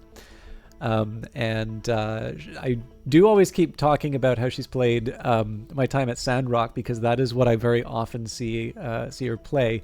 But there's Vintage Story, which I have seen her play. And like, to me, it looked a little bit like Minecraft, but I like if Selphea is playing it, it's more than just Minecraft 2. But in any case, lovely Australian broadcaster, a lot of fun to hang out with. Somebody who I found through Dendrian's channel, actually. And then last but not least, we have got Kite. Now, I'm going to see if I can dupe Kite into watching a 3-hour movie. Actually, you know what? I feel a little bit better saying this. I didn't want to say this in your chat, Oswin, but I remember one of your chatters mentioned it's something about Primer. It's like, oh yeah, Primer was ruined for me when somebody said, what if we put a time machine inside a time machine? And I'm like, well, I'm really sorry that you have such a shallow view of movies that you need to hear other people's opinions, but I really like that movie. So, yeah, no worries. I mean, I'm not taking attendance. Okay, I don't know. It's one of these. Okay, so not to rant on this too much, but there is this thing that I tend to find, like, it just kind of feels like people really like to pick up opinions online, and as long as it sort of seems like they're sufficiently popular, people don't really go that much further. I will actually say there's a few people in the channel where I get a chance to talk with them. It's actually one of the reasons I like to talk with them, because they're people who very clearly think a little bit deeper about things. And it's not just in the channel, obviously, in my exchanges and messages and things like that. It's something that I've learned to appreciate more, if anything, just because of its rarity. And the thing that really gets me about it sometimes is how transparent the manipulation can be in some cases. So, for instance, you can have a completely reasonable position that somebody is saying, and someone on the other side can say, oh, so you're saying X, Y, or Z. And like, X, Y, or Z could be, it's a decent thing to like your parents, or obviously, conditional on your parents not being like murderers or something like that. But, or, apple pie is tasty, or, something completely uncontroversial, something reasonable. You could even like give some sort of mathematical proposition, right? Like, there is no ratio of natural numbers or integers for that matter, that will be equal to the square root of 2. It's like, oh, so you're saying that, you just don't know about the apple pie. But yeah, it's just this tone. I'm not really doing the tone very well, but like, this is actually enough for people to start doubting themselves. And I don't understand why. Like, somebody using a condescending tone does not actually present any new information. But we do also exist in a time where people really do assign value based on popularity. So if a large broadcaster says something, particularly about the games industry, this is going to be believed by far more people than would be appropriate. So it's one of these things, right, where like whenever I run into something, no, I mean, again, I don't want to, doesn't it actually make you want to double down? Oh yeah, for me, absolutely. I call it out for what it is. Another one that I don't like, and this is one that I sometimes could be guilty of using myself, because it's actually one that can go, there's a certain type of false humility that I tend to find that people who are in positions of authority take, and it's actually a very insidious rhetorical technique. I really became aware of this in my old workplace. So there's this guy who had a reputation far in excess of his actual capabilities, but he was definitely a favorite among the management. And it would usually be sufficient. So like one big thing that came up was that he didn't really like Python that much. The programming language. And I think it was just, he had established a reputation as being a big R user, and kind of actively, whenever he never really did it with manager, because there's one thing that I was clearly a rising power, so he couldn't really go after me directly, but definitely I know because, I'm more friendly, and so people would, people in the, I figured you like this one, Oswin. But people in the meetings, like they would generally get along with me, so they would always kind of report back when this guy was sort of slagging Python. It'd usually just be something along the lines of saying Python couldn't do something. It's like, of course Python can do it. Like, Python's not good for doing statistics. I'm like, well, somebody should let OpenAI know that. But anyway, I mean, this is a little bit before people were really paying attention to that stuff. But what I tended to find was that he would very frequently during presentations do the whole like, oh, well, I'm just this... Thank you, Kite. He would... whenever somebody would ask him a question, or whenever he wanted to sort of back off without seeming like he was backing off, he'd always kind of do the false humility. Oh, well, I don't really know what I'm talking about here. But he would always do so secure in the knowledge that management loved him, that as far as they were concerned, he was a mathematical genius, which I can assure you he was not. And one of the things that I noticed this did was that when there is someone like me who, my challenge in that particular workplace was that my knowledge was often second guessed. And one of the difficulties I would run into is that I would be talking about concepts that really should have been known by the people there. Like there are certain education requirements to be in the division that I was in. And so I was talking about things like the central limit theorem, which if you have done, probably a third year, if not sooner, statistics course, you should be familiar with the central limit theorem. I'm not saying all of you should be familiar with it, but like this is not like very obscure statistical concepts. And it's actually something that is not that hard to find very good demonstrations of online. But even when I did something like that, there was somebody who was managing a project who didn't just, like, they didn't follow the argument. And so, like, I presented the central limit theorem. I mean, it was basically like doing my econometrics homework again. And they still doubted it. Because, again, like, the thing is, and this is always an awkward position, they were uncomfortable with mathematics. Like, they just didn't get it. So it wasn't about my explanation. It was about the fact that they were uncomfortable with mathematical notation. And unfortunately, the central limit theorem is a result from mathematics. And it was to a point where the contribution to this project was in danger of being thrown away because they didn't want to admit that they didn't understand. It's like, well, we're just not sure that it holds. And I wanted to say, it's like, if you have ever, like, cited a paper... because again, I'm doing econ work, right? It's always going to have some statistical component. If you have ever cited a paper as evidence, you have basically relied on this theorem being true. What do you mean this is not going in? But again, this is the thing, right? when you do not have this unquestioned reputation as, the mathematical genius, or as the statistical genius, or as, the person with all the right answers, you have to work very hard to demonstrate the correctness of your results. But if you're somebody whose position is not questioned, then you can afford to do the whole, oh, well, I don't know what I'm talking about, or it's a good thing I'm not doing that thing. And of course, what they're actually saying, I don't want to do this work. But I really learned, because again, like I sometimes, it's nice. The problem that you run into is that if people are already primed not to like you, and let's face it, there are people primed not to like, there are a lot of people primed not to like me. If people are primed not to like you, then coming off as arrogant or too smart is a great way to like lose the rest of the audience. And by setting yourself up as the quote unquote humble guy, secure in the knowledge that your position is not going to be questioned, it makes anyone who is actually fighting to try and be heard counter to what you're saying. It makes it very difficult for them to be able to do that and not be perceived as being full of themselves. So it's actually another technique I really hate. And again, because in the end, this is just back to who's cool in school, right?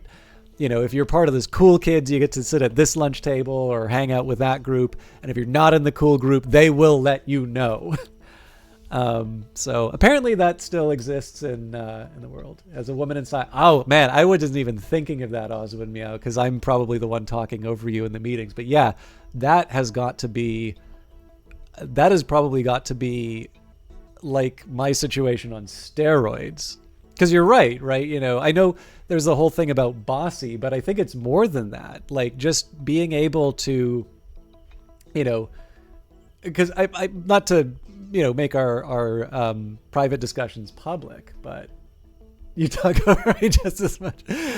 You've seen you haven't. You've been treated to my my rants on stream, so I can give high volume, both in terms of like decibels, but also just it's the machine gun approach of discussions. But yeah, no, because we've talked about a couple of things where you might have potentially heterodox views in your particular group.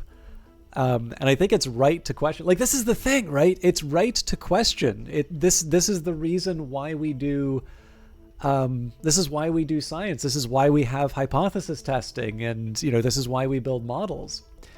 But if you're if you don't stick to your guns, then I have to imagine as you say, as a woman in science, right? Then you're potentially going to get someone, well-intentioned or not, and often they're not well-intentioned, sort of bulldozing your argument if you show that slightest little bit of uncertainty. But if you sort of constantly stick to it, then you're going to run into that situation of like, oh, what an arrogant person. So sorry, I maybe I just triggered memories of battles past. So yeah, Kite, Oswin, I know you're going to hang out with Oswin's chat. Oswin has got some really, really interesting things to say about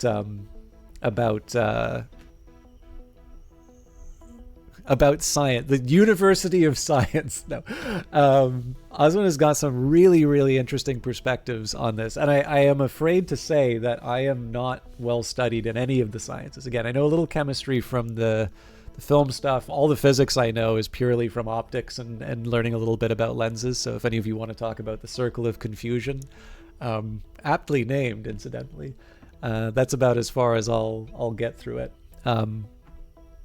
But Oswin, my project really well. Yeah, well, it's been really interesting to talk. I'm actually ashamed to admit I haven't been going through my information science book as quickly as I was hoping. But that's just because I've got so much stuff to do. I'm sorry. I realize that this stream is kind of sounding like the Oswin Meow Appreciation Hour. But I will actually say it has been a true delight. That part of this is my chance to try and talk up a streamer that I really like. I have really enjoyed Oswin's contributions, both to this chat as well as me being able to visit the channel. And that's one of the reasons why I I'm talking this up so much. But I know particularly during Cyberpunk, I feel there have been a couple of these. I think a number of you have seen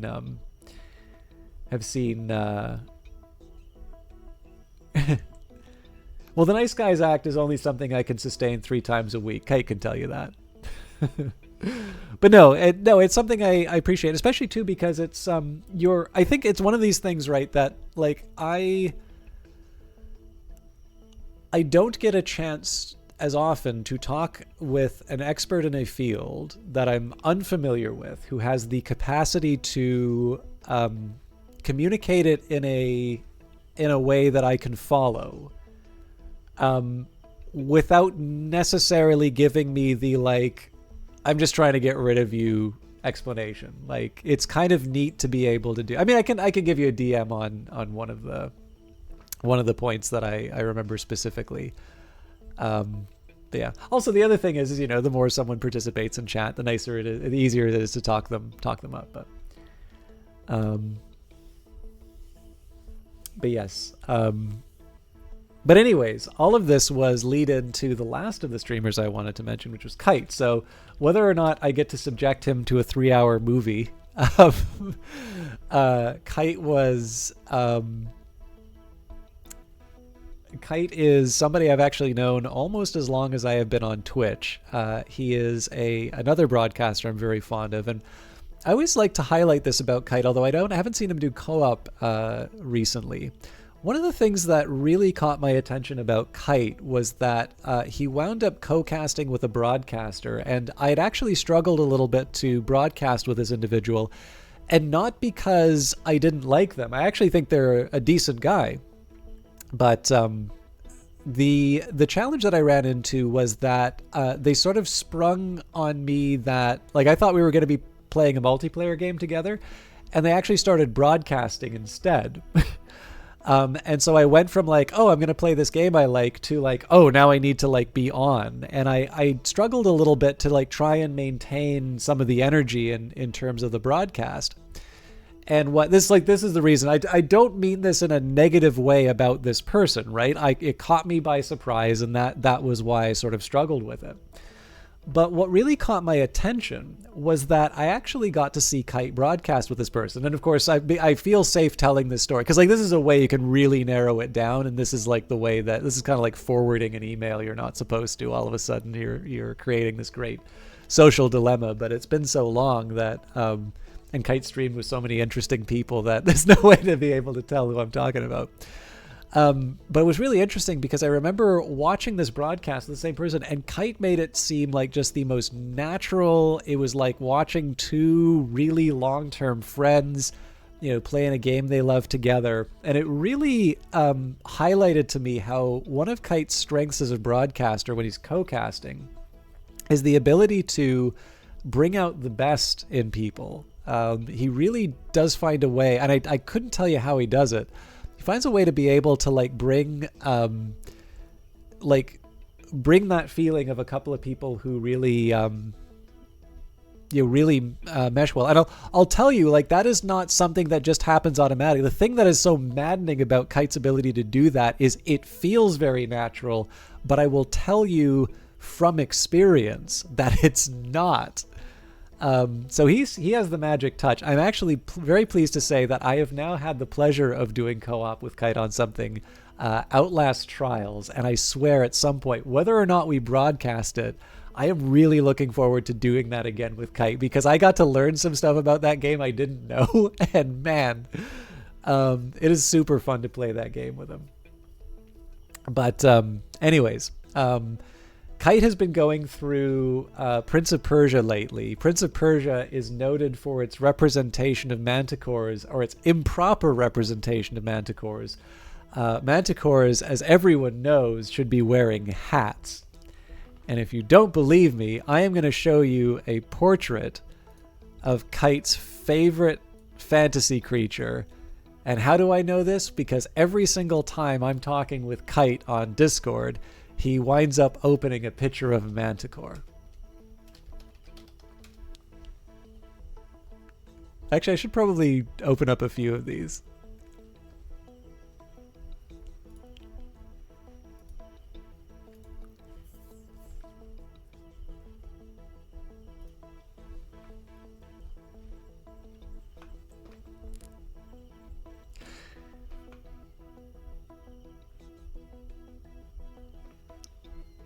I kind of feel like this Manticore was just told like one of my kind of jokes.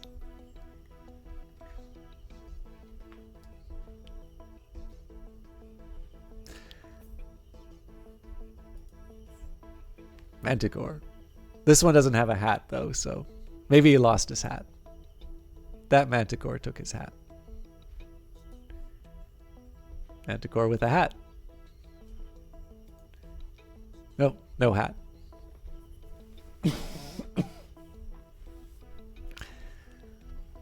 Kite, the way you get that is just by reading. There's well, you've seen me play Book of Hours and Cultist Simulator, and one of the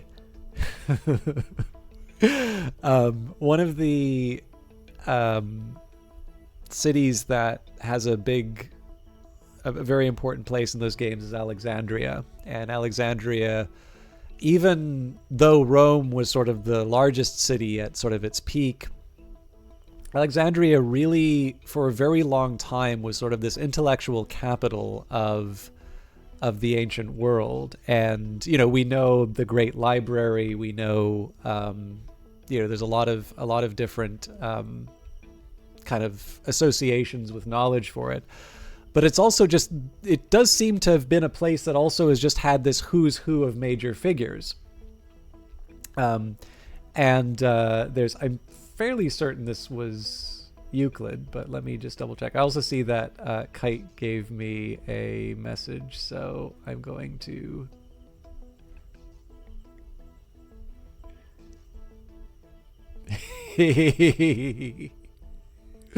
Thank you, Kite. I'm ashamed to say I have never seen that show.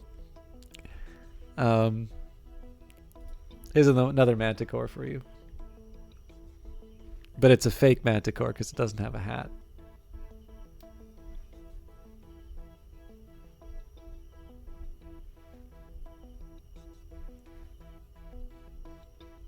Ancient Alexandria had the most Starbucks, but then they were lost in the Great Blizzard.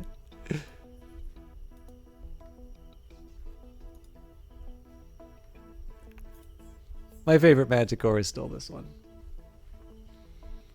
In any case, so the story goes that Euclid, the great, probably the most successful textbook author of all time, the founder of geometry, not actual founder of geometry, but Euclid's Elements is a textbook on geometry which was used for a very, very, very long time.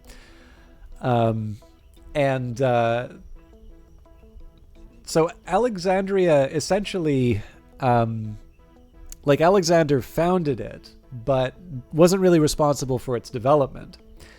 I think probably Ptolemy the First gets credit for a very large part of making Alexandria what it was. And there is probably an apocryphal story in terms of the teaching.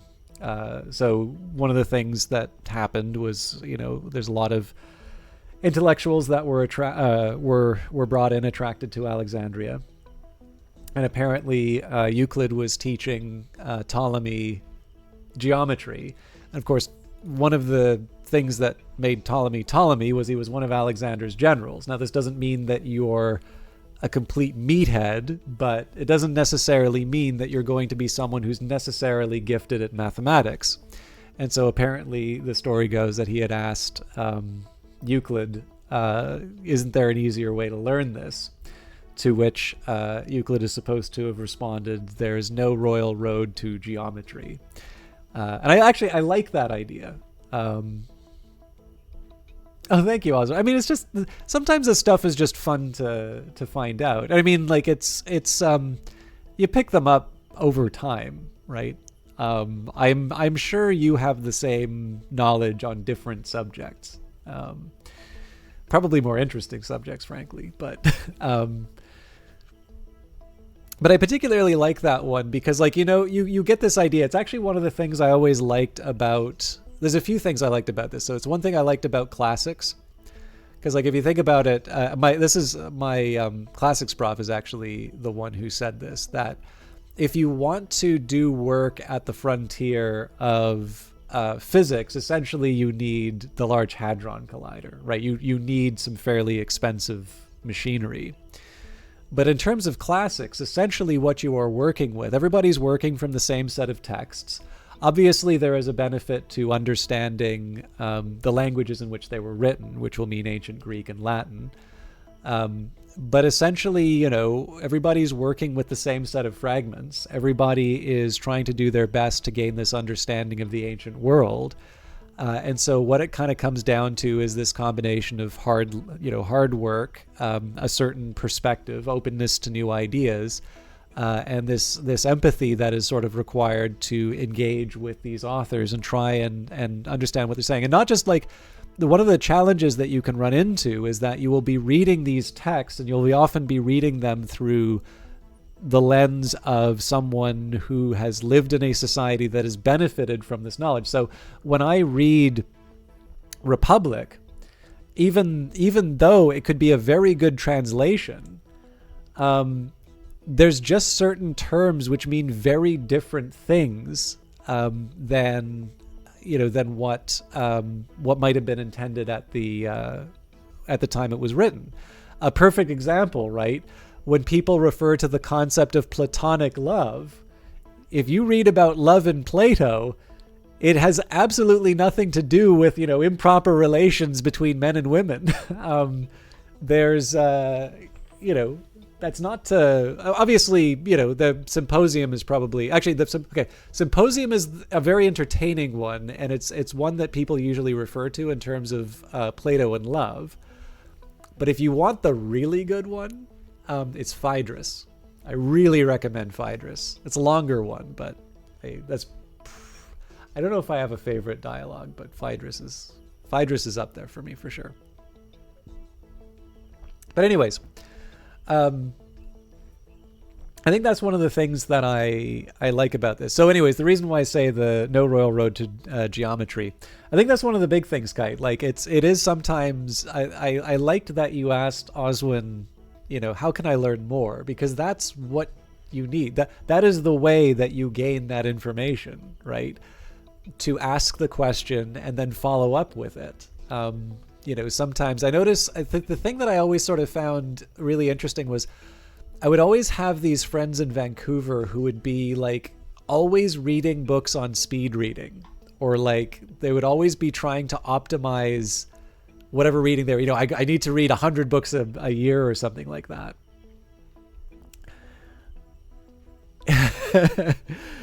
Well, actually, Roroga, I mean, I like Heraclitus a lot, not just because of the length. It's not so much the surviving work is 3 pages long, just so much as what we have of it is 3. But I think that was what you meant. But one of the things I actually like about Heraclitus is just he was actually the one who basically says all the others were ignorant fools. He also said you never step in the same river twice. I know he was just kind of copying Pocahontas when he said that, but probably obviously his favorite movie. But Heraclitus is neat for a lot of reasons. I'm gaining a better appreciation of Parmenides, but anyways. But okay, this is the thing that matters, right? Like you... Oh, very cool. So now I'm going to need to find that at the library or something so that I can read it in time for the time Kite does and just pretend that I'm already familiar.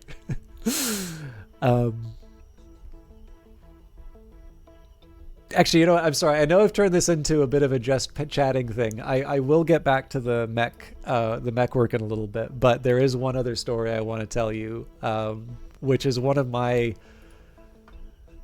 favorites about Kenneth Arrow. Like I have no idea how he did this, but no, like this is the thing that I like, Kite, is like when people have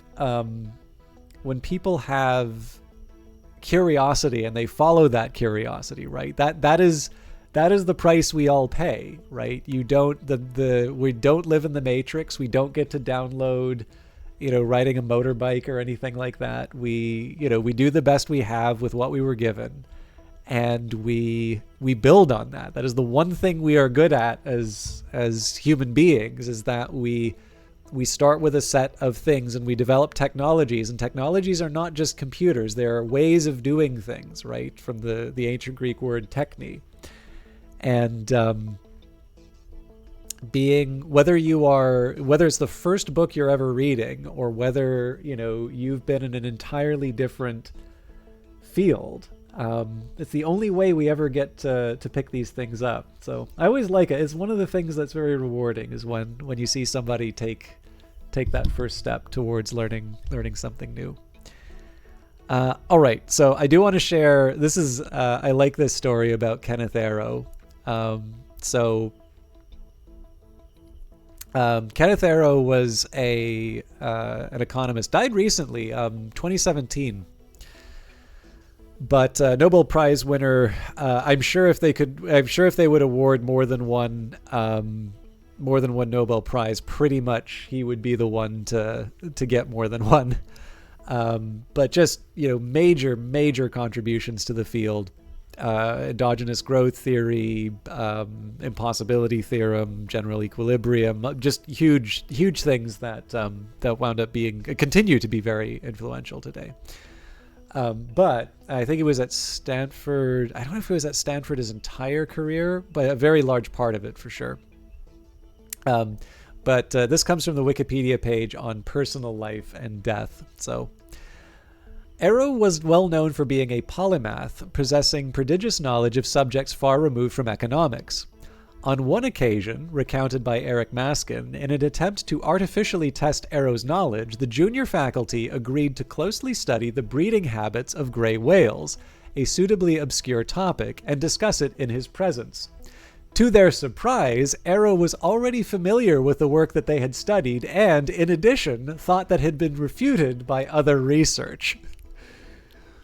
So one of my profs actually was at Stanford and did get to be with Arrow, and this would have been closer to the end of his life. And by his account, he was still razor sharp. Like he wondered what he was like in like the 50s or 60s, because he was apparently like easily the most brilliant guy in the room in just about any meeting. But I do like that anecdote where they're trying to find the obscure topic to stump him on, and not only has he read it, but he's like, oh no, you didn't do enough research. So all right, anyways, this has been a fun digression for me, but I'm sure some of you would like to see the mechs blowing up other mechs. So needs more neon.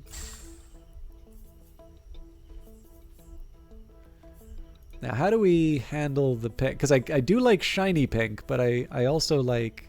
Oh, actually. Okay, I've got some ideas. So this is going to be my base.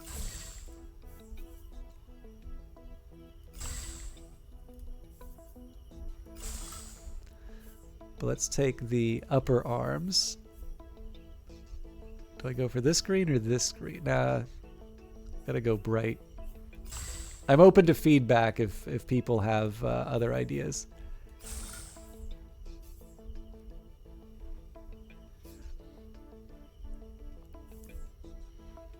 I don't have to go for the neon green if that's a bit much, but...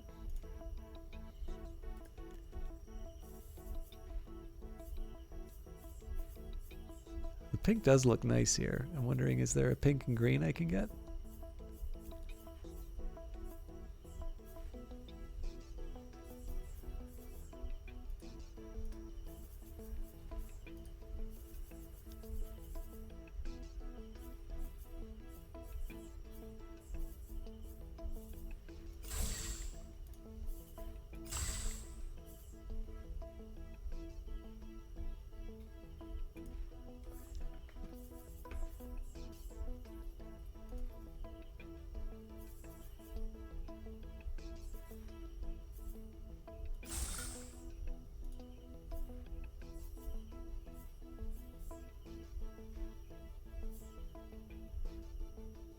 I like the idea of one of the legs being a different, bottoms of one of the legs being a different color.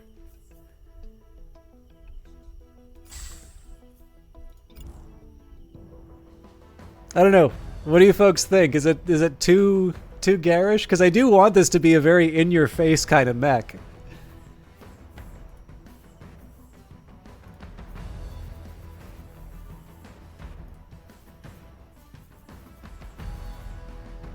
All right. Longbow's ready to go. Now I like the idea of the needle being a more camo-oriented mech.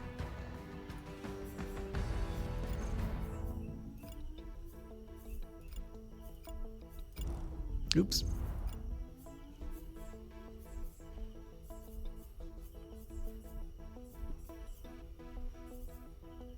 There's some that fit that really well, actually.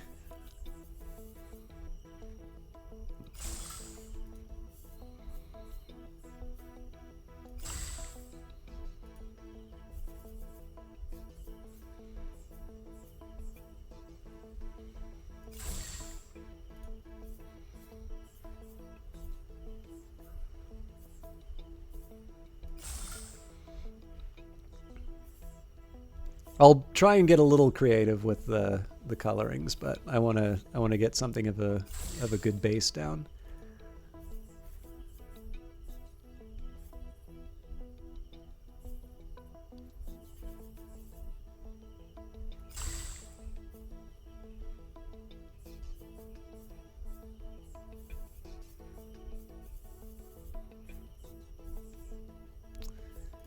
Okay.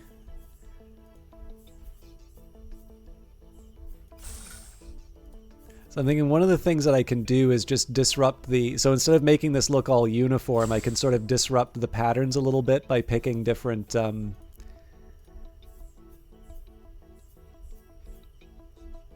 different colors.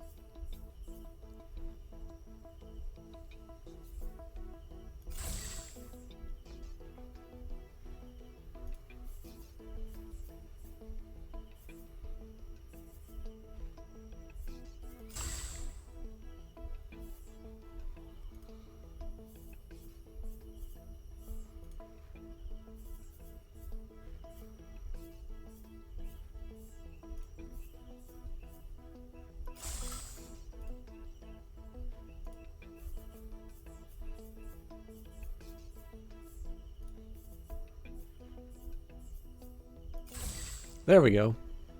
Yeah, I actually kind of like how that looks a little more...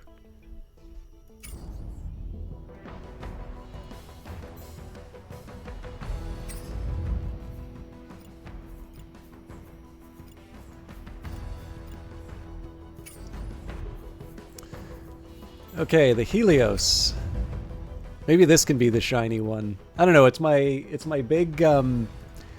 big machine gun. Well, if it's called the Helios, I kind of feel like we need to have the sun. So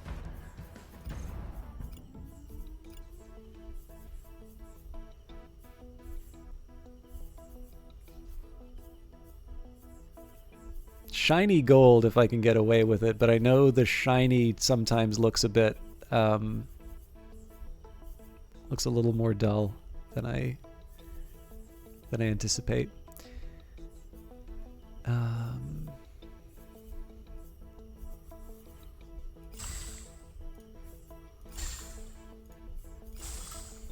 I actually like this idea of sort of starting with a base and then building up from there. So maybe the extremities start going a little more yellow and orange.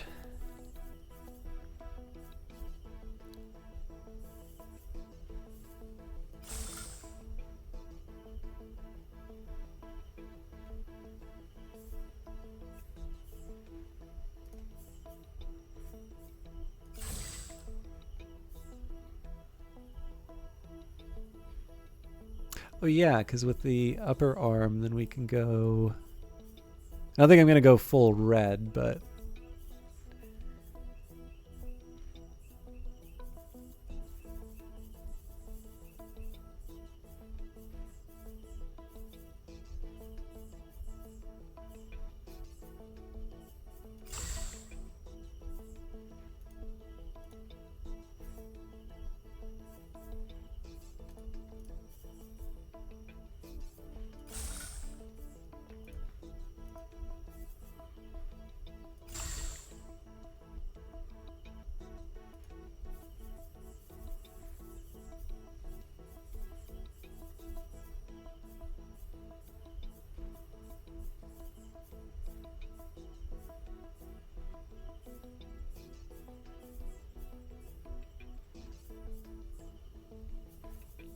I thought I might have been able to do something a little bit different, but I do kind of like the idea of getting some kind of black in there to just to accentuate the yellow a little bit, but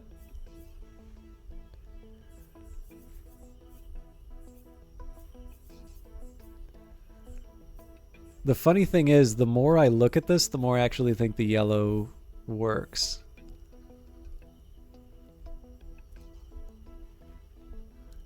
So let's see if we can make something happen with the legs.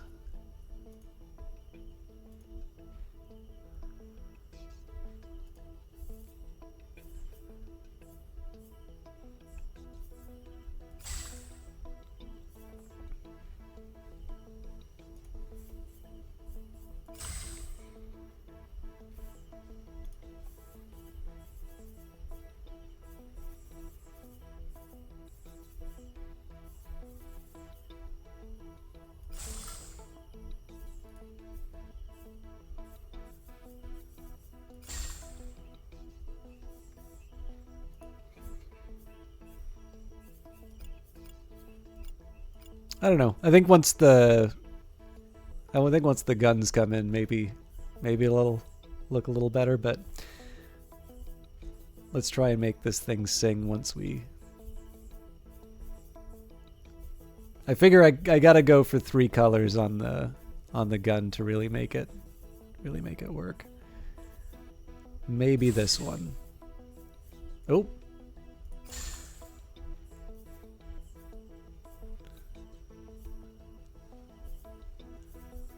Yeah, I think the more red dominant one is probably better.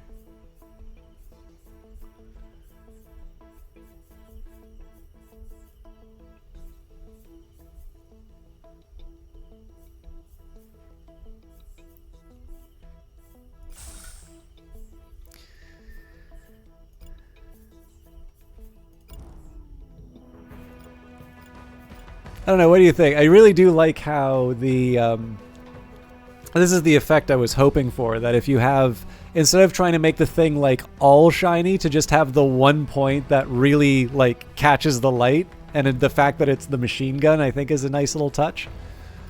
I just don't know about the rest of the color scheme. We'll work with it.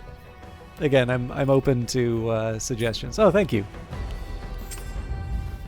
Got a good audience in terms of complimentary perspectives.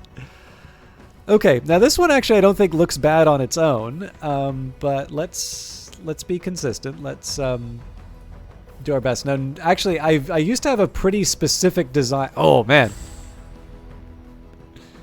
whatever it is, we have to base it off of this. Although I shouldn't cheat. Let's.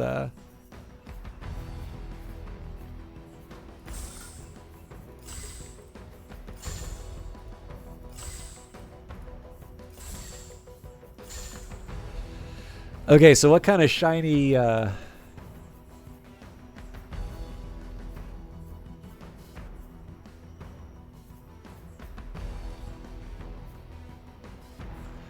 maybe we make it the arms?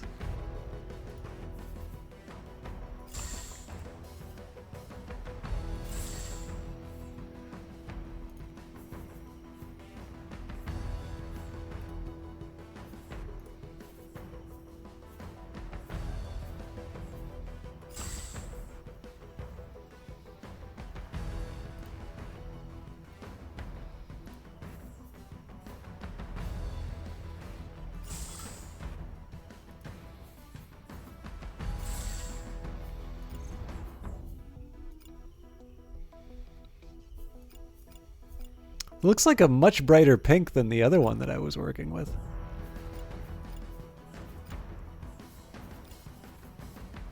So I wasn't quite planning on going that way with the protector, but you know what? This works for me. So let's see what the squad looks like after the briefing. This is it. This is what victory looks like. I don't even remember if we had gear that we wanted to give them. The prism doesn't actually do as much damage.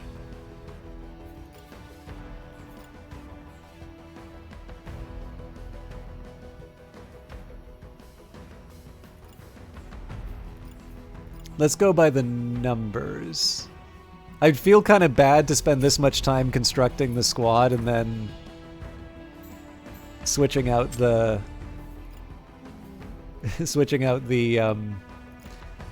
the gear, but if I'm gonna do it, now is the time.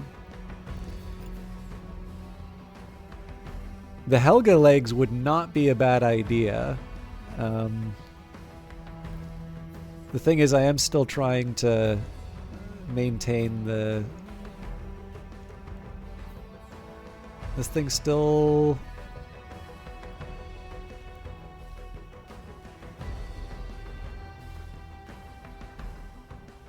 I think I'm going to put these Nox legs on. I will replace the colors, don't worry.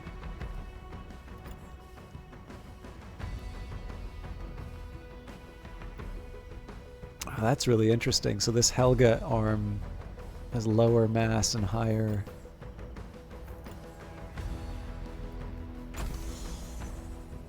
Oh, because of the hollow plate. Alright, well, I'm not going to complain about it.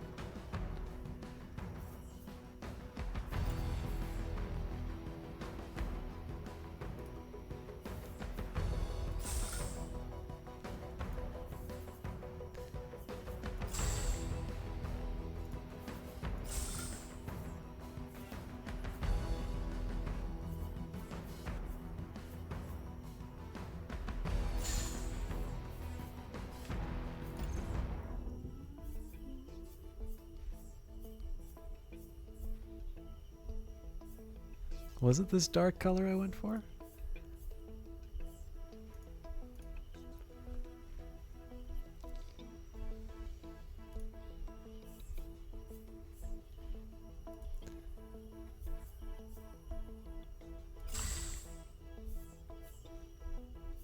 I hope it was.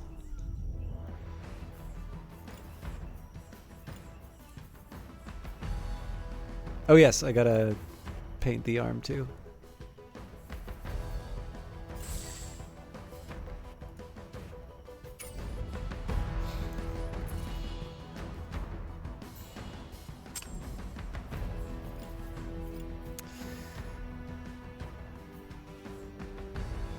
Man, I am really surprised that this sniper rifle is not delivering. All right, well, we will definitely go for the baseline here.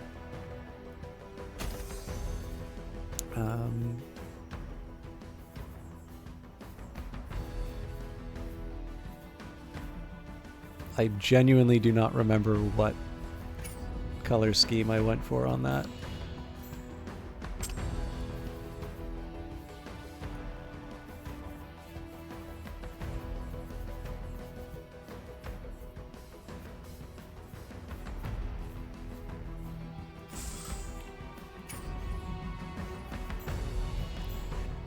I keep hitting the wrong button.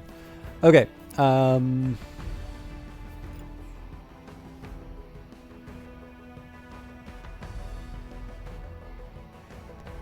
There might be a different body for me to go for, but right now I don't want to mess around with this mech too much, just because I know I'm going to put a sniper rifle back on it, and then the Helios might have a change.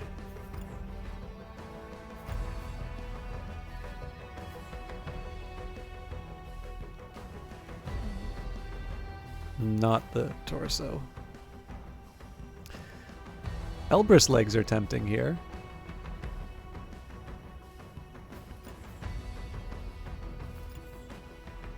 No, we'll keep it as is. Alright, this is what victory looks like.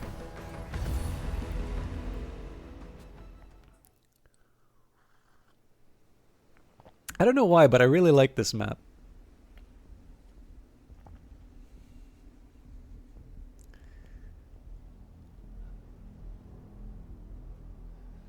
I also like the moon in the background. Convoy is approaching quickly. Prioritize the cargo units. Once they arrive, the guards will try to stop you. Stay focused. Ooh. And we get this song. This is going to be a good mission. All right. So, I guess it doesn't indicate where the convoy is, although this is their destination. So this first round should be as much as possible about getting an advantageous position. Because I'm on the marksman, this is actually going to create a bit of a problem in terms of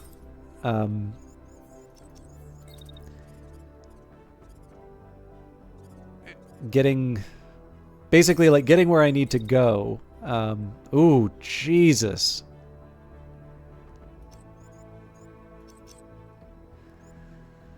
Okay. I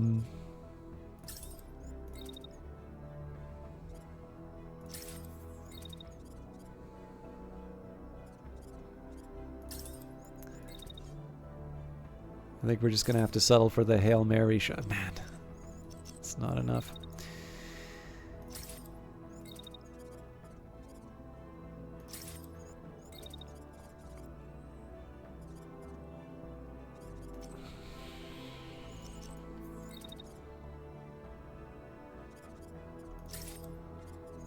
I need to find the most direct path that I can take to getting this shot. I just don't think this shot's going to happen. Okay, now the Helios is in an interesting situation. So they're throwing missiles at it. What I want to do is I want to make sure they're all in the air, and then I'm going to dash to... Oh, they're doing a second round. Okay. Well, that's fine, because the answer is just going to be to dash at the start of the next turn. Okay, so everybody's basically dashing to victory is how this turn's going to go.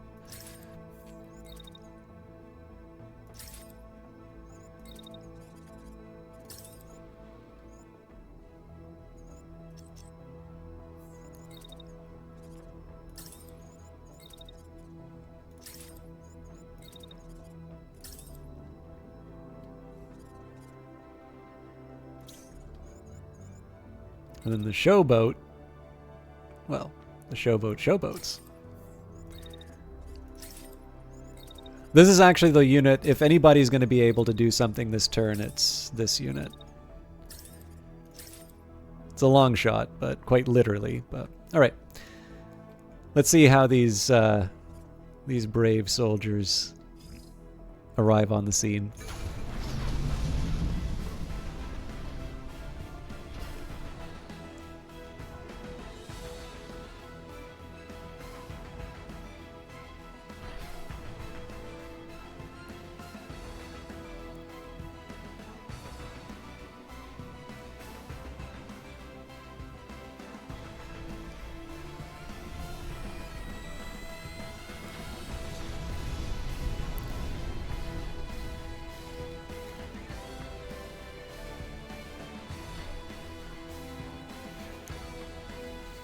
With the electric guitar, no less, Kite. Don't forget, this is the important step for dramatic entrances.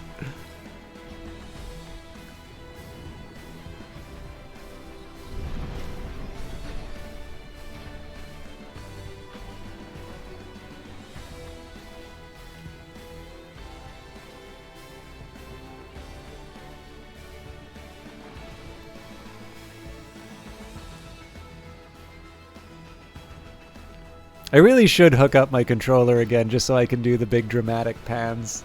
Actually, I wonder.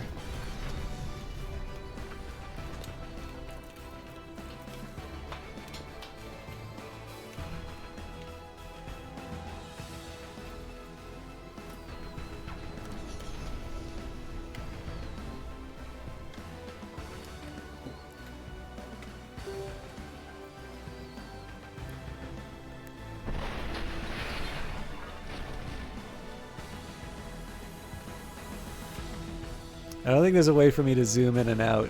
Oh, something's happening. Oh! Ho ho ho ho!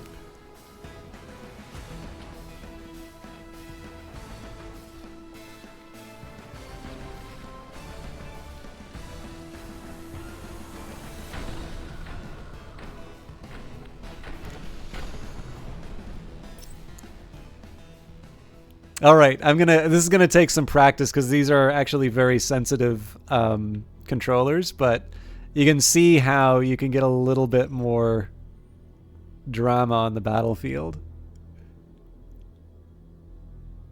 If I was really good, I could try and do something like slowly. The thing is, the triggers are really sensitive, so I can try and do some like dramatic swooping in.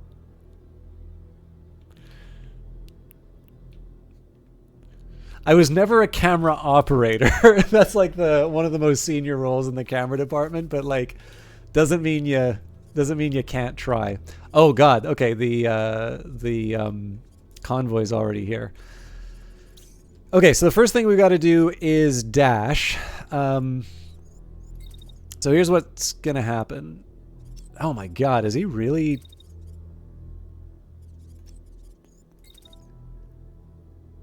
Okay, one more dash like this.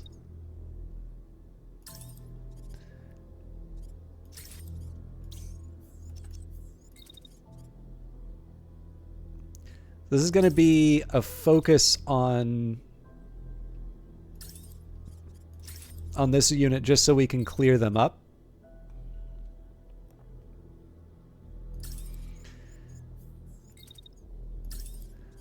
I don't want to get too careless with this because I am going to need to take out the convoy.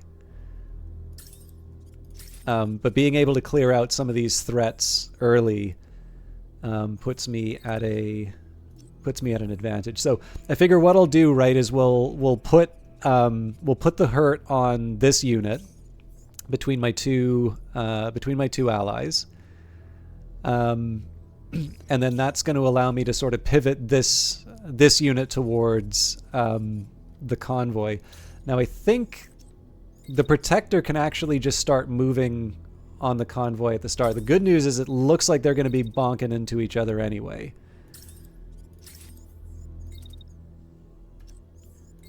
But at that point, we just throw up a shield and call it a day. And sort of as expected, there is going to be an effort to try and hurt the marksman. The good news, though, is that it's more or less out of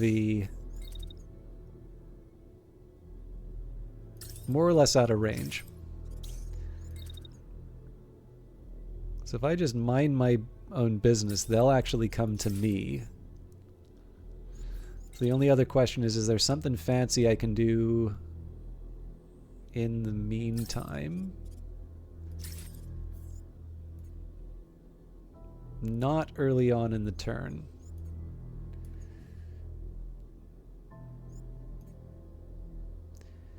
Yeah, I think moving my protector the way that I am kind of kills those opportunities. So we'll focus on doing one shot. In fact, one thing I can do is I can move back a little bit just to sort of mess with their plans.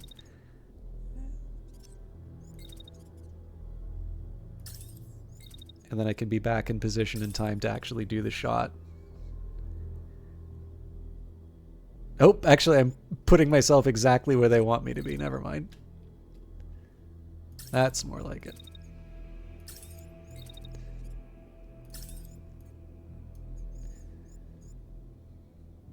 How the hell do I keep... Okay, you know what? I'm actually going to stay put then.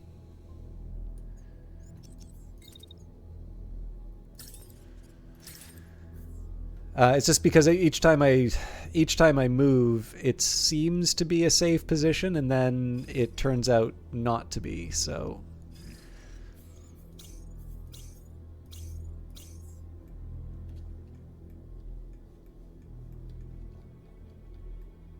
I think we know where the action's starting.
Oh, that's a beautiful shot right there.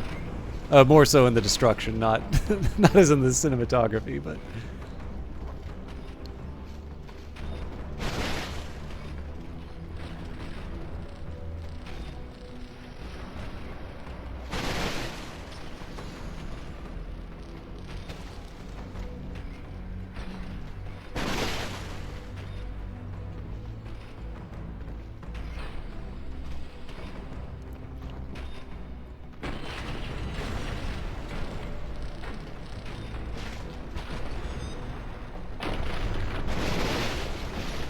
Enough to take it out.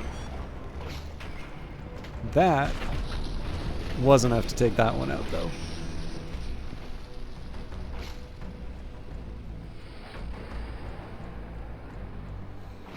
And apparently this isn't zooming in and out anymore, so I'm stuck with my current perspective.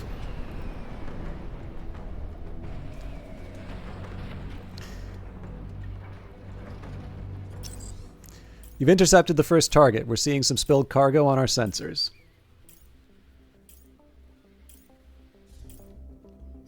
So we'll see how that played out in real time. Oh, actually, it looks like the controller's fighting my mouse.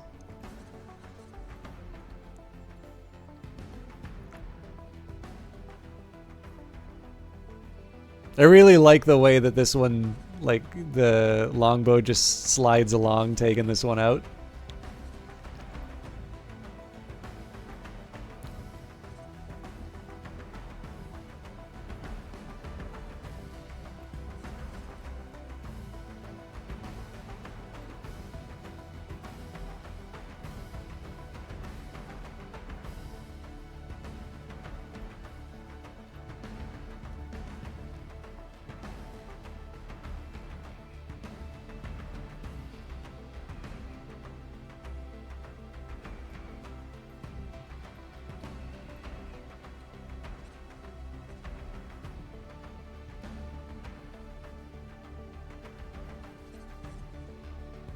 Such a good looking game.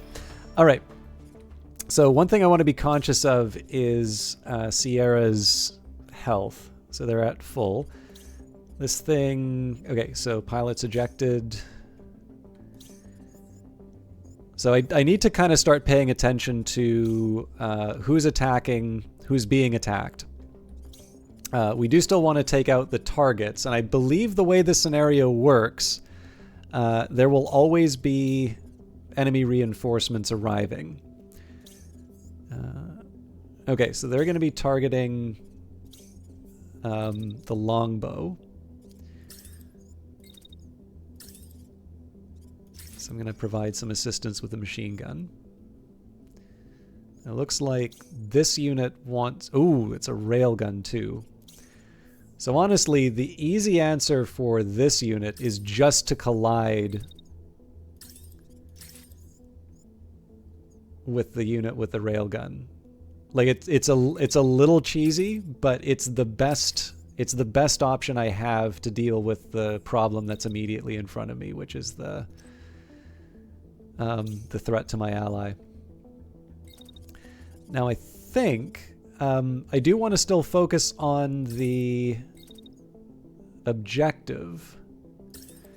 So I'm not crazy about... So this is the worst way for me to target, right? Is to, you know, basically have it move left to right rather than towards me.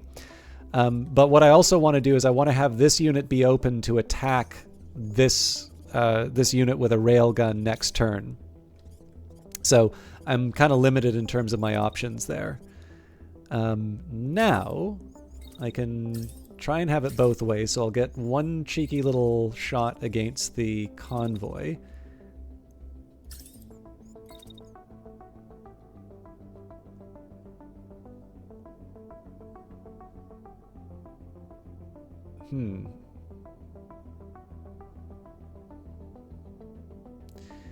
Okay, I thought that I was going to be able to open fire on the elevated tank, but that's not happening.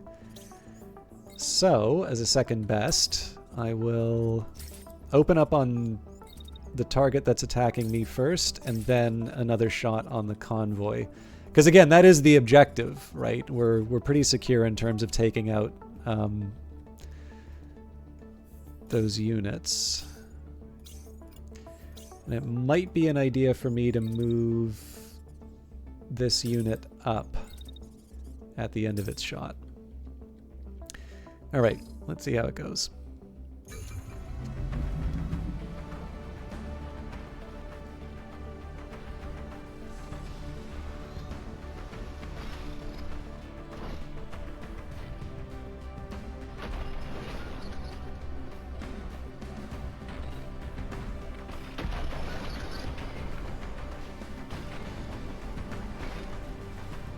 I'm gonna have to go to mouse and keyboard because I can't zoom.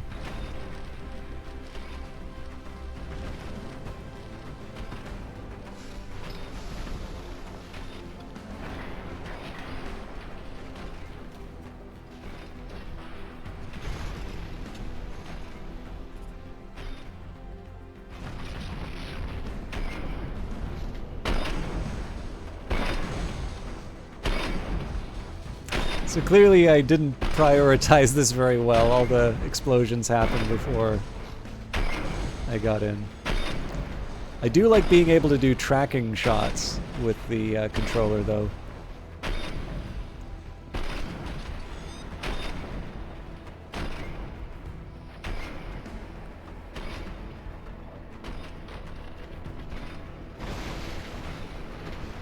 Well, there's another batch of scrap for me.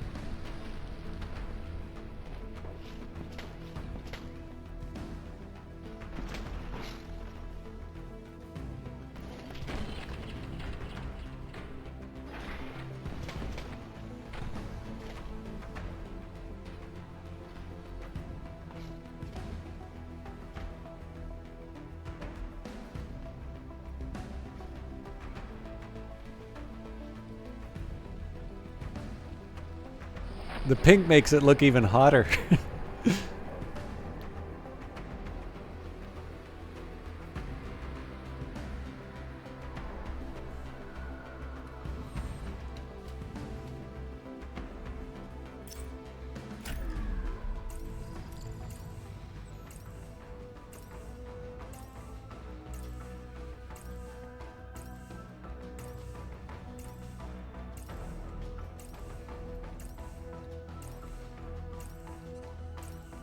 I love how this turn works out with the, like, just seeing the protector come in, smack the tank out of the way, and then taking out the cargo.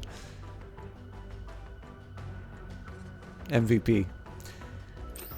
Okay, so we do still have enemy units on the field, right? We've got a unit with a sniper rifle. They're going to try and shoot through a building, so good luck with that.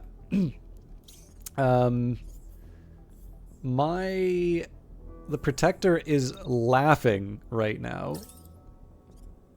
So I'm actually going to let it stay in position. Wait for the tank to get in position.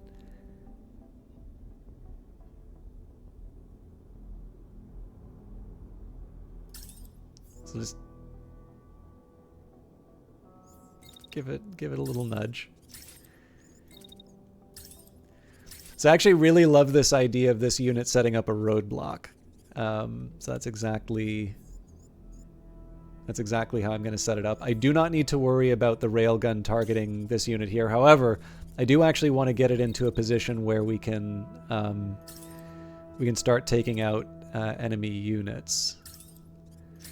Now, I don't want to ignore the fact that there is a new railgun on the way, so I'm going to move the marksman in position, and we're going to wait for it to arrive.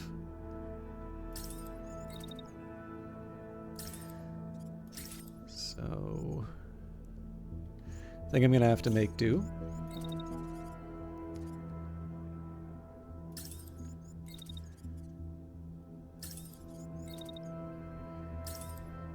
I want to make sure I don't hit my own unit doing this, so I got to be a little careful when and where I do these attacks, but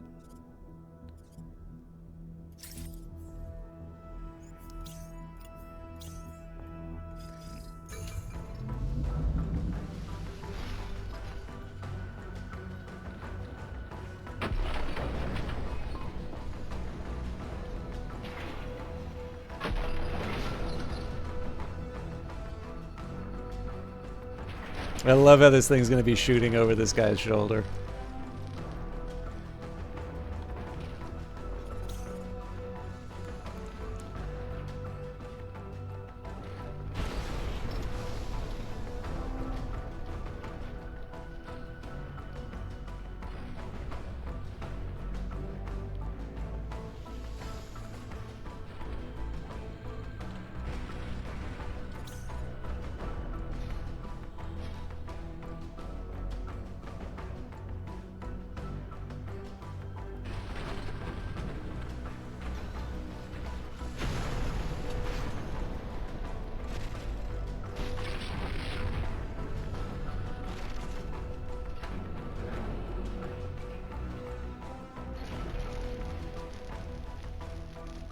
Wonder if he's gonna... Yep. Oh, but it doesn't count as a crash. Interesting. Owner of this building is gonna be mad at me, though.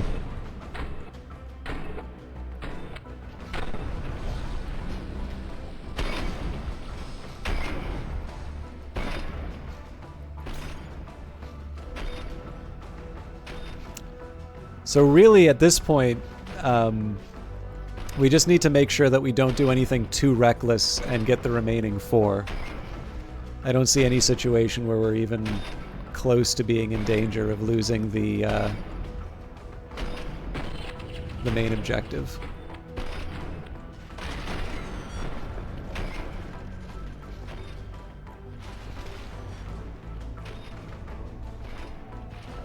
Aim up! Aim up! A fair number of targets are down. We're tracking a lot of cargo on the scene. Keep up the good work, Commander. Alright, I did just get an achievement. So, environmental elimination. Eliminate an enemy via environmental damage. So, let's watch the replay on that. If only so we can hear the music. This one apparently... Yep. We bumped into it, and then the coup de grace came from his own unit, smacking him into the...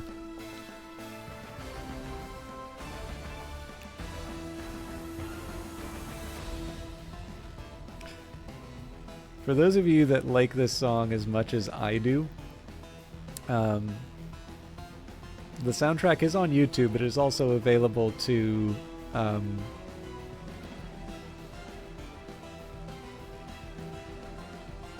It is available for purchase.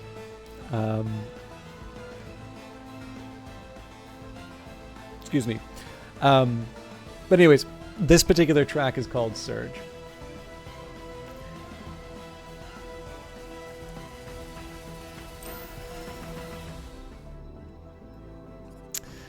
Okay, so we have 8 of 12. Two of the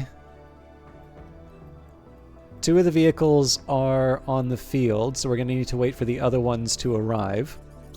So our first priority is to let the marksman take out the tank with the railgun.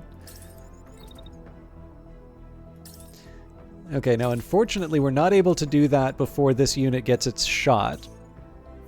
And it looks like it is going to be targeting the...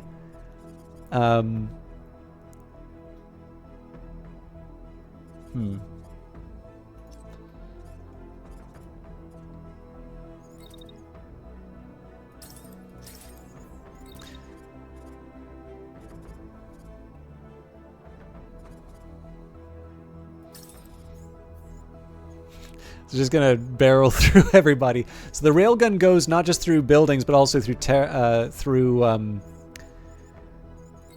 through territory. So there's no dodging this, basically. But what I can do now, I think we've done our duty as far as taking out the cargo is concerned. I think it's time for the rest of the brigade to hold up their end. So I'm gonna start putting the hurt on the sniper. I'm hoping the marksman rifle will finish off the tank. But just in case it doesn't, I am going to get in position. These two should be wiping out anything that they can, so we'll probably want the...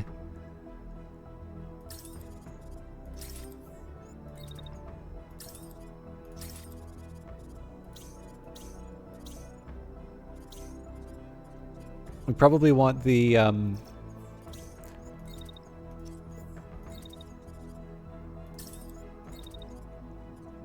the protector to clear the... Oh, that's not going to give me a lot of room. Okay, so let me just make sure I got this right. Yes.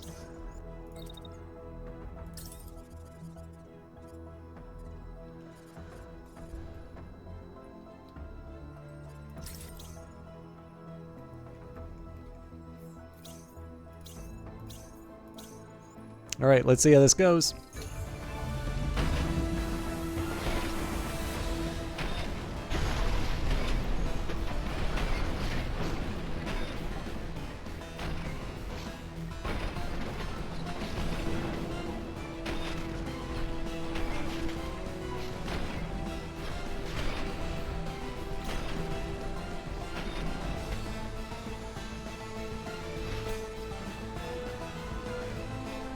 So this thing's not down yet. They're definitely going to get their shot off on the protector.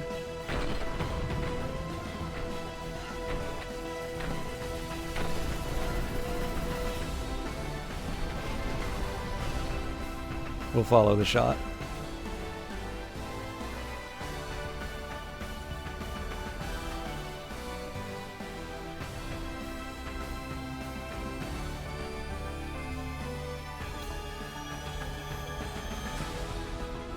It is going to shoot, right? Oh, there we go. And it missed.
Every unit in this convoy has passed the checkpoint. No one else is coming. Let's finish them off. So I've told this story a couple of times, but this particular song was actually one that the composer let me hear ahead of time. This was, you know, I was lucky enough to get a chance to meet some of the development team in person, and I feel okay telling the story now because, like, obviously it's out and everybody can hear it. I'm definitely strongly of the belief that you shouldn't say, "I've got a secret," because once you let people know you have a secret, that is the prelude to that not being a secret anymore. But I think some of you might actually remember when this was added to the game because I did a stupid joke of, it's like, you know, I think this game's got a really good soundtrack, but what it really needs is a dum da da da dum da da da dum song. So, anyways, this is the dum da da da dum song.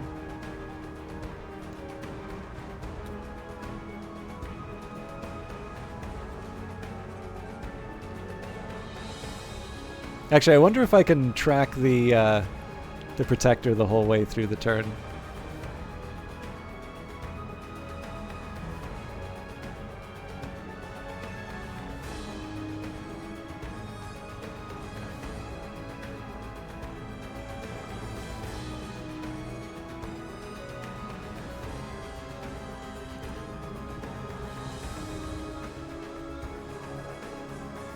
So there's the last four.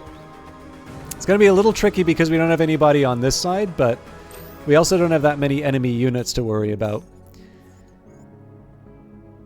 Alright, so I shouldn't really have to worry about this attack, but I am going to set up the shield as a precaution. Now the smart thing for me to do is actually stay put and then move.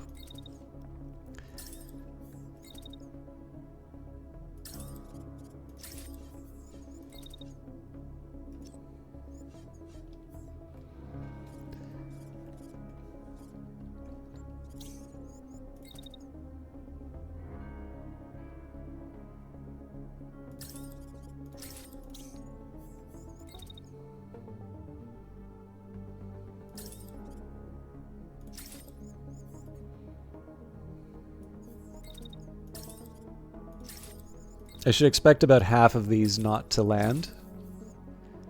That should be enough, though. So what we're missing is an attack on these. Now, I think just to be safe, I'm going to start with a shot on this unit. Because I don't want that railgun going off at an inconvenient time.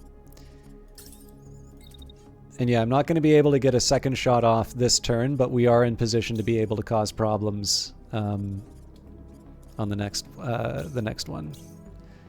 That, and ideally the whole team is going to be piling in on that one cargo transport anyway.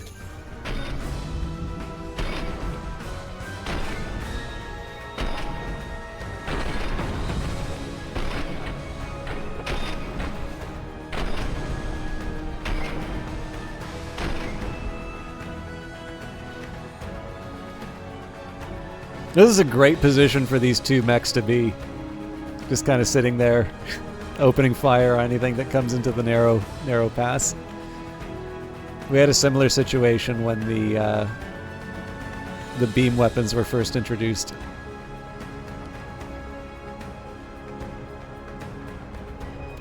So, machine gunner takes this one, assault rifle takes this one, and then the shotgun takes this third one, which might be crashing.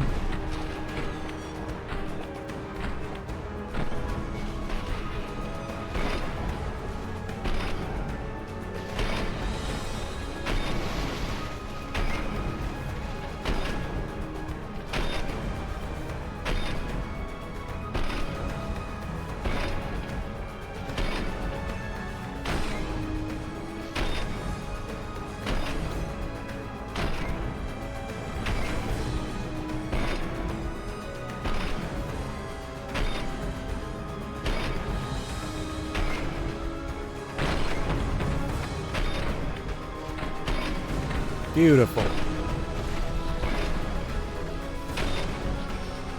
It's going to make it very easy for the collection team.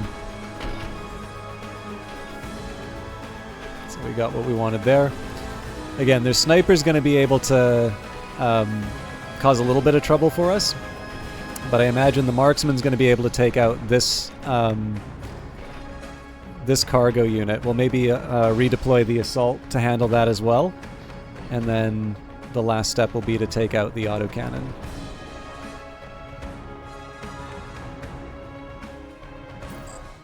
Most targets are down. You've picked this convoy clean, Commander. No, we haven't.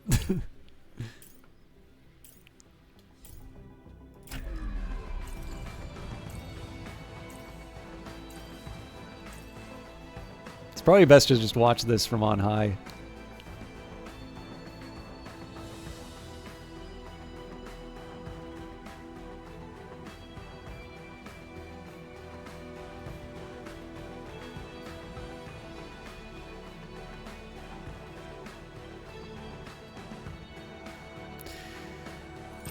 Okay. So this unit wants to...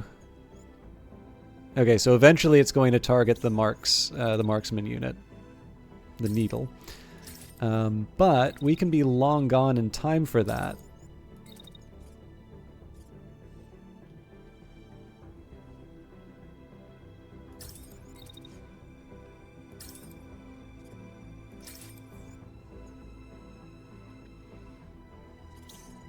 So we'll redeploy the machine gunner to take on the...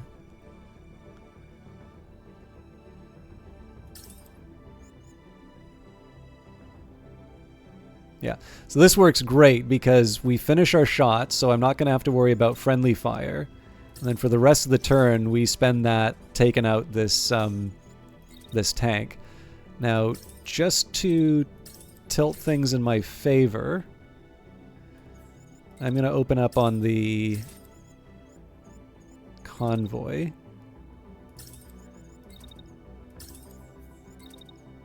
And then the rest of it is going to be spent on the tank. Now the last thing that I want to do here is make sure that I'm not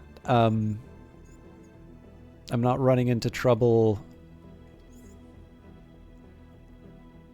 Okay, this is a little bit of a worry, actually, but there's not a whole lot I can do about it. So how much damage does this weapon do? 503, that could... Jesus. So directly to the torso, that leaves me with 1 health. But again, there's nothing I can do about that.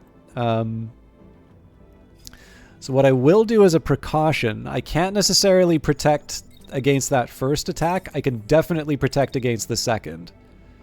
So I'm going to start with the shotgun as always.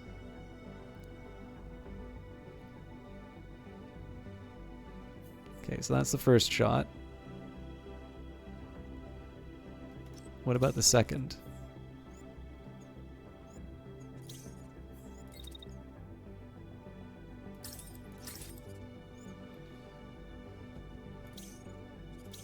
I'm hoping that's not necessary, but just in case.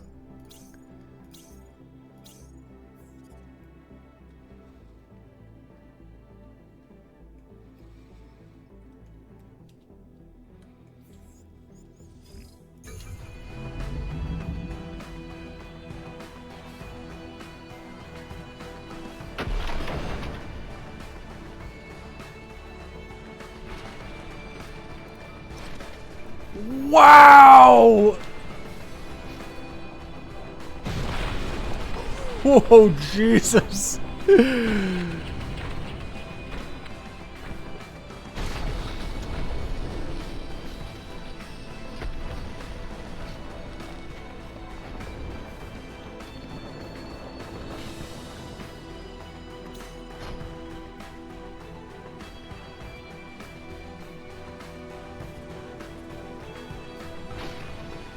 I mean, that's what I get for the glass cannon loadout.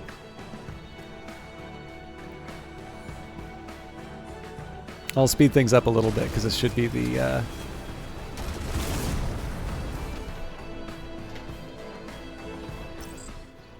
There's no one to protect the... sorry, remaining on the field. No point in dragging this out. Let's get out of here. So I think I do actually need to take these units out. So it's going to be using its handgun on me.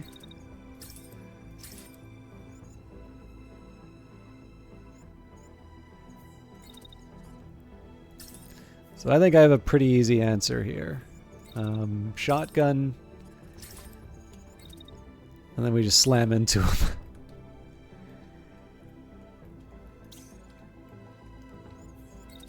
In the meantime...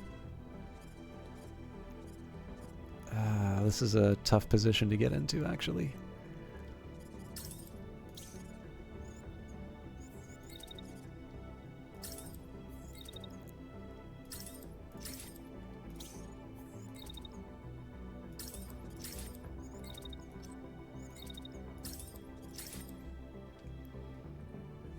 And again, we've kind of cleaned out the place, so let's get the marksman in on the action.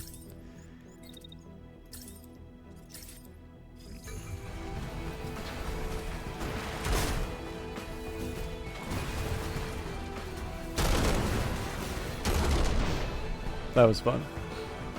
You made up a fantasy alchemical glass in your D&D world. It's used to make actual glass cannons. Yeah, so a bit of a shame that we stumbled with the Helios, but overall, I mean, that's a good day's work there.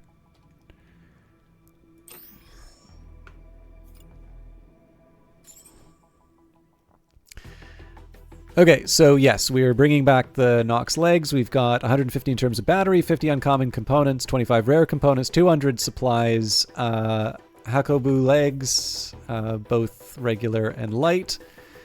Again, we'll take any colors we can find. This midway might be an improvement. Certainly the concussion is something I'm familiar with. Let's scrap what we can.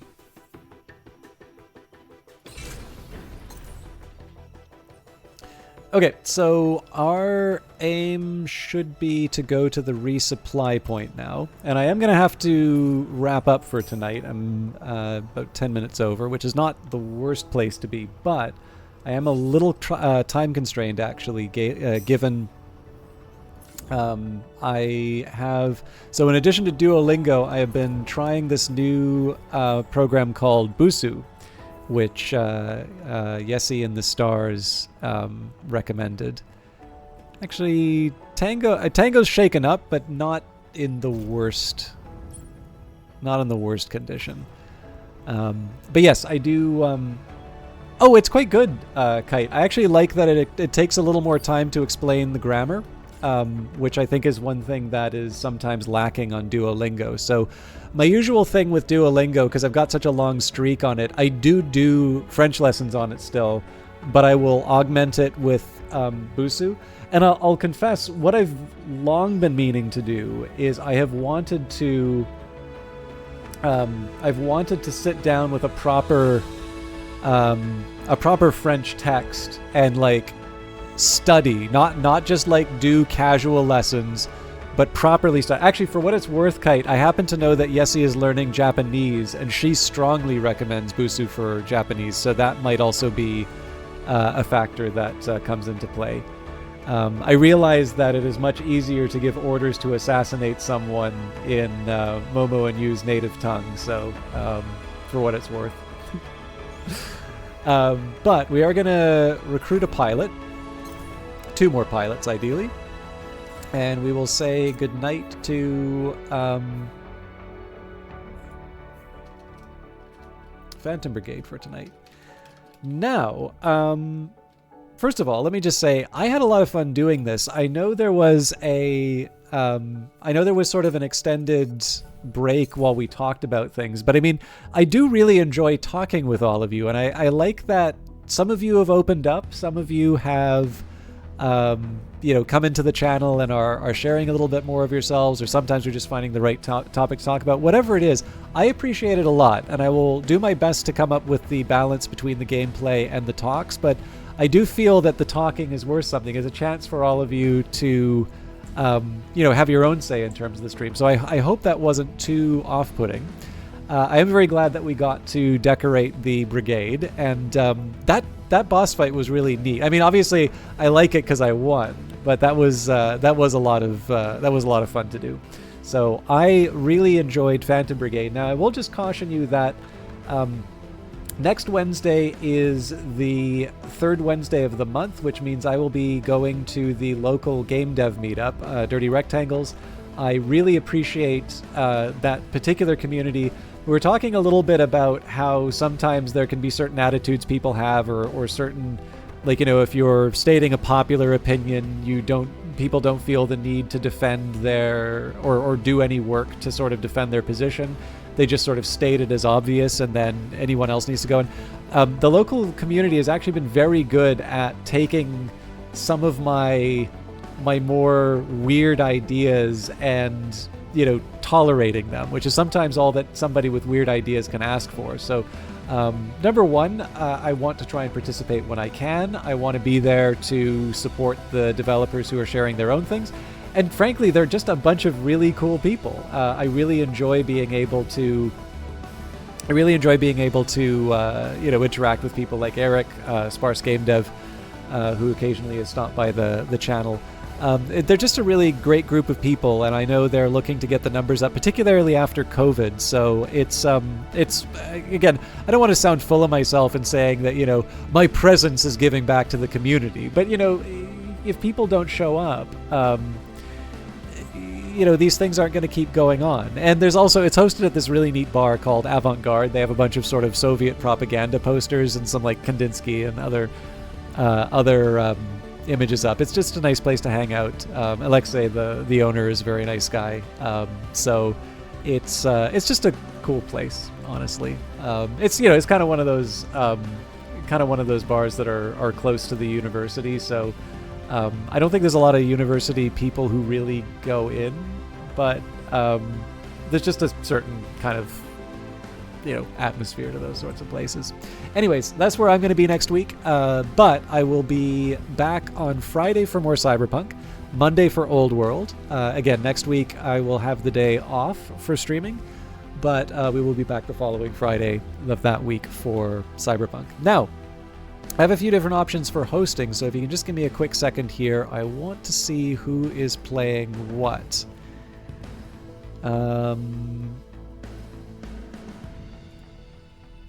Okay, unfortunately, we don't have anybody playing Phantom Brigade, so I am going to host Yessie in the Stars. And there's a couple of reasons for this. So, number one, I know Yessie was actually feeling a bit down about her chances on kind of becoming making a living on Twitch. And part of this is because I believe with her current immigration status, I don't believe she can currently work, and so wants to try and find some way of contributing to the household, but is limited in that. And, I tried to share a few thoughts in terms of, how we value ourselves through work and so on and so forth. But at the very least, one thing that does help channels grow is to just simply have more concurrent viewers. So that's one reason where if I get a chance, I want to raid them. She's actually a very nice broadcaster. It's also worth remembering, actually, she is a Spanish-speaking broadcaster, originally from Mexico, and so has found success on YouTube. But of course, English is not her first language, and I don't know, I always kind of feel if somebody's feeling a little glum about the state of their broadcast, where I can, I want to try and show a little bit of support. But like I said, Kite, Yessie's the one who told me about Busu, so I also feel that I can get you the recommendation directly from the source. Anyways, I only got a few more seconds left, so thank you everybody for watching. I'll see some of you on Friday, some of you on Monday, and some of you a couple weeks from now if you're just here for Phantom Brigade. Have a lovely evening. Take care.